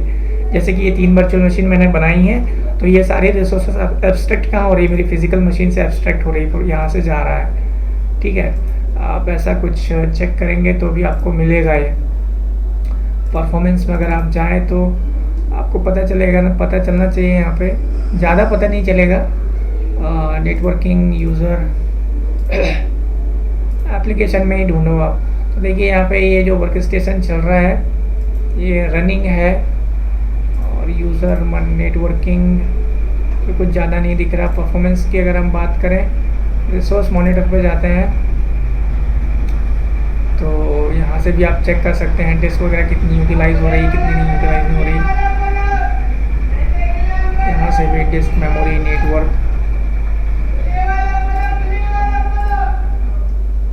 इसके बाद में हम जाएंगे नेक्स्ट क्वेश्चन के लिए, what is VMware vSphere client and web client. तो सेम चीज़ें हैं, ये एक इंटरफेस होता है जिससे हम vCenter और ESXi को कनेक्ट करते हैं। तो अभी यहाँ पे जो वेब क्लाइंट है इस पर हम मल्टीपल को एक्सेस कर सकते हैं, लेकिन ये जो क्लाइंट होता है इस पर एक को ही कनेक्ट कर सकते हैं। जैसे कि मैंने ये वाला दिखाया था, तो मैं यहाँ पे सिर्फ एक का ही IP दूंगा तो एक बार में वही कनेक्ट होगा।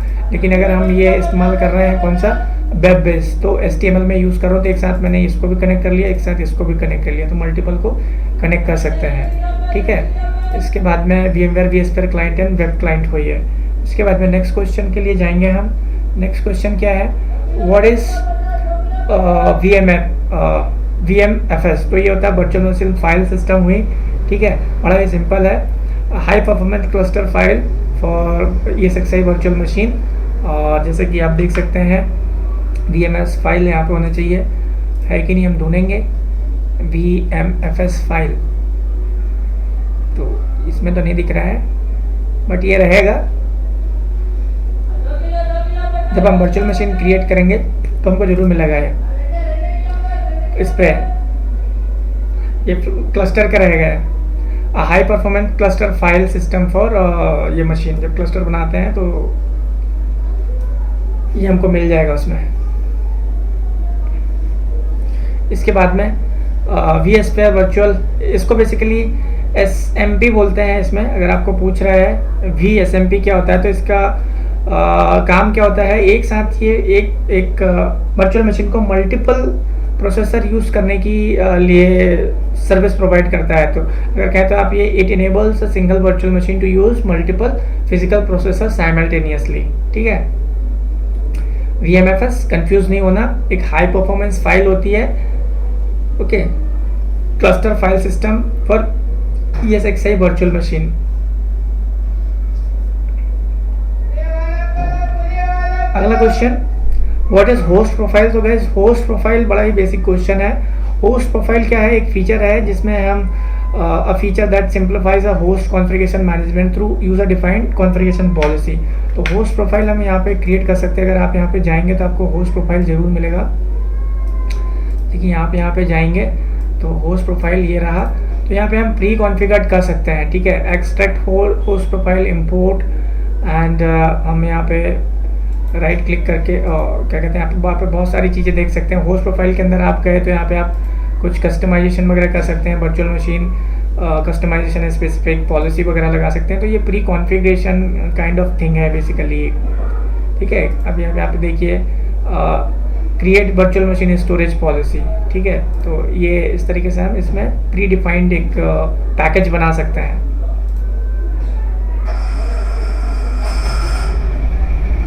ये the host profile policy capture the blueprint of known validated host configuration, use the configuration to configure networking, storage, security and other setting across multiple host। आप पढ़ सकते हैं यहाँ पे इसके बारे में। ये ऑटो डिप्लॉयमेंट के लिए भी हमको इस्तेमाल कर सकते हैं, ये हेल्पफुल रहती है। Next question, what is dump collector. तो डंप कलेक्टर क्या होता है, एक ये vCenter सर्वर सपोर्ट टूल है, हम इसको कॉन्फ़िगर कर सकते हैं। तो यू कैन इसमें क्या था, you can configure ESXi to save the VM kernel memory to एक नेटवर्क पे एक सर्वर लगा लेंगे। तो वहाँ पे हम ये जो भी अगर कुछ क्रिटिकल रिसोर्स फेलियर होता है तो उसकी इन्फॉर्मेशन हमको उस सर्वर पे जाती रहेगी रेदर देन किसी डिस्क पे। तो इसका काम होता है, ठीक है, when the system encounters a critical failure, तो इसको जाके हिट करेगा तो हमको उसका नोटिफिकेशन वगैरह मिलता रहेगा।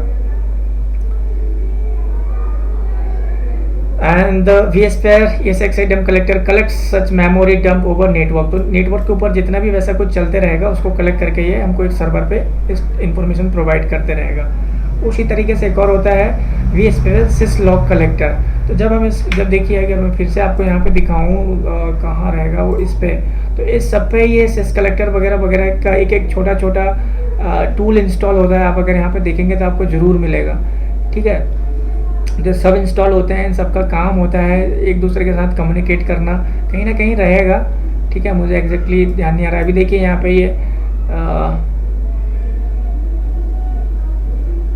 रहेगा। आप जब इसको इंस्टॉल करेंगे ये सबको एक एक करके, तो आपको ये उसमें भी दिखेगा आपका कंट्रोल पैनल पे।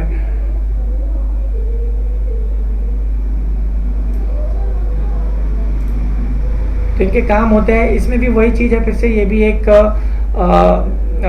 vCenter server on Windows support tool that enable network logging and combining of log from multiple host। अभी नेटवर्क में कुछ प्रॉब्लम वगैरह आ रहा है, ठीक है, तो उसको भी ये फिर से ऐसे ही चेक इकट्ठा करके किसी नेटवर्क सर्वर को भेज देगा।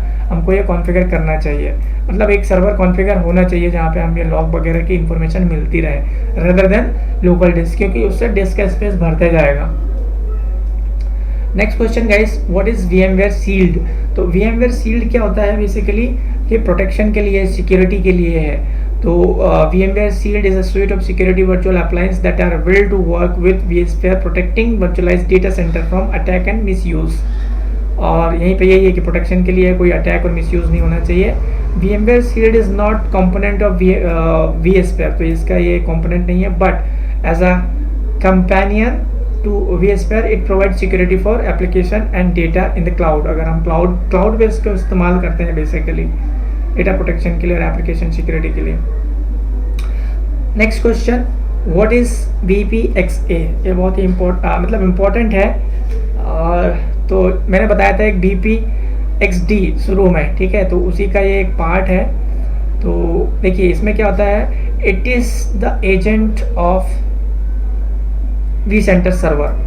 तो ये vCenter सर्वर का एजेंट है। मैंने उसके पहले जो बताया था D वाला, वो था सर्विस, ठीक है। Also known as mini vCenter server which is installed on each ESXi server which is manage by vCenter server.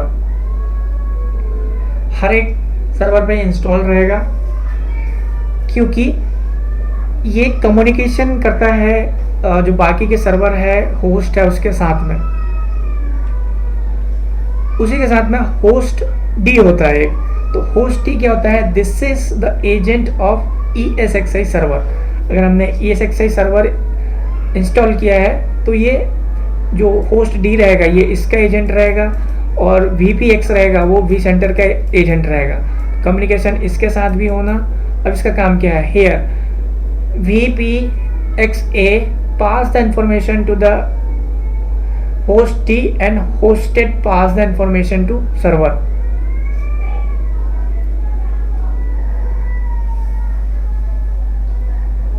बड़ा ही सिंपल है। यहाँ पे देखिए, कंफ्यूज नहीं होना, कंफ्यूजन के चांसेस है। अब हुआ क्या है, सिंपल है, ये vCenter सर्वर का आपका क्या हुआ, एजेंट हुआ। अब ये vCenter जो हमारा ESX सर्वर है उसका एजेंट हुआ, तो होगा क्या, अभी मान लीजिए हियर जो vCenter वाले ने इंफॉर्मेशन पास किया किसको, होस्ट डी को। अब host D pass the information to ESX server. कैसे, अभी बताता हूँ यहाँ पे। अब देख लीजिए, सपोज हम यहाँ से मैंने इसको एक्सेस किया, ठीक है, ये क्लाइंट इस्तेमाल करके। अब ये होस्ट डी हुआ, और यहाँ पे देखिए ये vCenter सर्वर है तो उसके अंदर ये XD इंस्टॉल है, और ये ESXi होस्ट है तो इसमें A इंस्टॉल है, ठीक है। और हम इसको वेब ब्राउज़र पे भी एक्सेस कर सकते हैं और एक क्लाइंट के थ्रू भी एक्सेस कर सकते हैं। तो ये इन्फॉर्मेशन यहाँ पे भी आनी, और जो चीज़ें हो रही है इन दोनों के बीच में कम्युनिकेशन मतलब हम vCenter सर्वर को यहाँ एक्सेस कर रहे हैं और यहाँ पे भी एक्सेस कर रहे हैं। तो होस्ट की इन्फॉर्मेशन हमें यहाँ पे भी आ रही है और यहाँ पे भी आ रही है, दोनों जगह आ रही है। क्यों आ रही है, क्योंकि ये दोनों एजेंट कम्युनिकेट कर रहे हैं एक दूसरे के साथ में, ठीक है। यहाँ क्या हुआ क्या नहीं, वो इधर जा रहा है,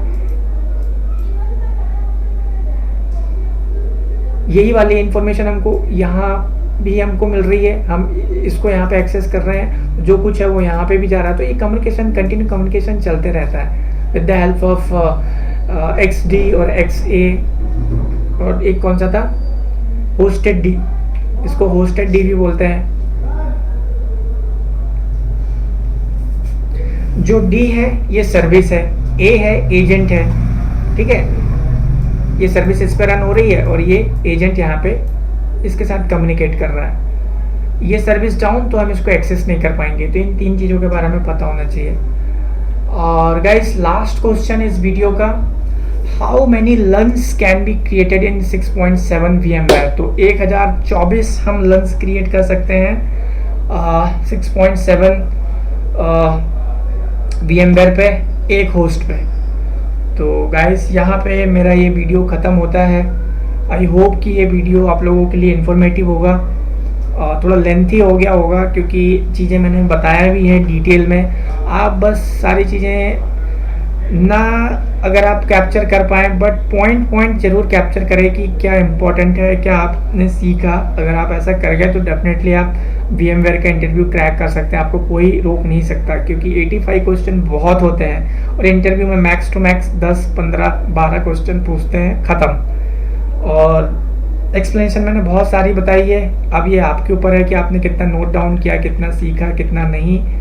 और अगर आप चैनल सब्सक्राइब करेंगे तो आपको वीडियोस मिलते रहेंगे। अगर वीडियो अच्छा लगा है तो बस आपको क्या करना है, फटाफट लाइक शेयर कमेंट ज़रूर करें। शेयर तो ज़रूर करें आपके व्हाट्सएप ग्रुप में, टेक्निकल ग्रुप के अगर आप पार्ट हो, बहुत सारे ग्रुप बने रहते हैं, तो शेयर करने से दूसरों तक भी पहुंचते हैं चीज़ें, तो उनको फ़ायदा हो जाए, किसी के लिए कुछ अच्छा हो जाए तो उससे बेहतर कुछ नहीं होता कहते हैं। तो आगे आपकी मर्जी। So guys, thanks watching for this video.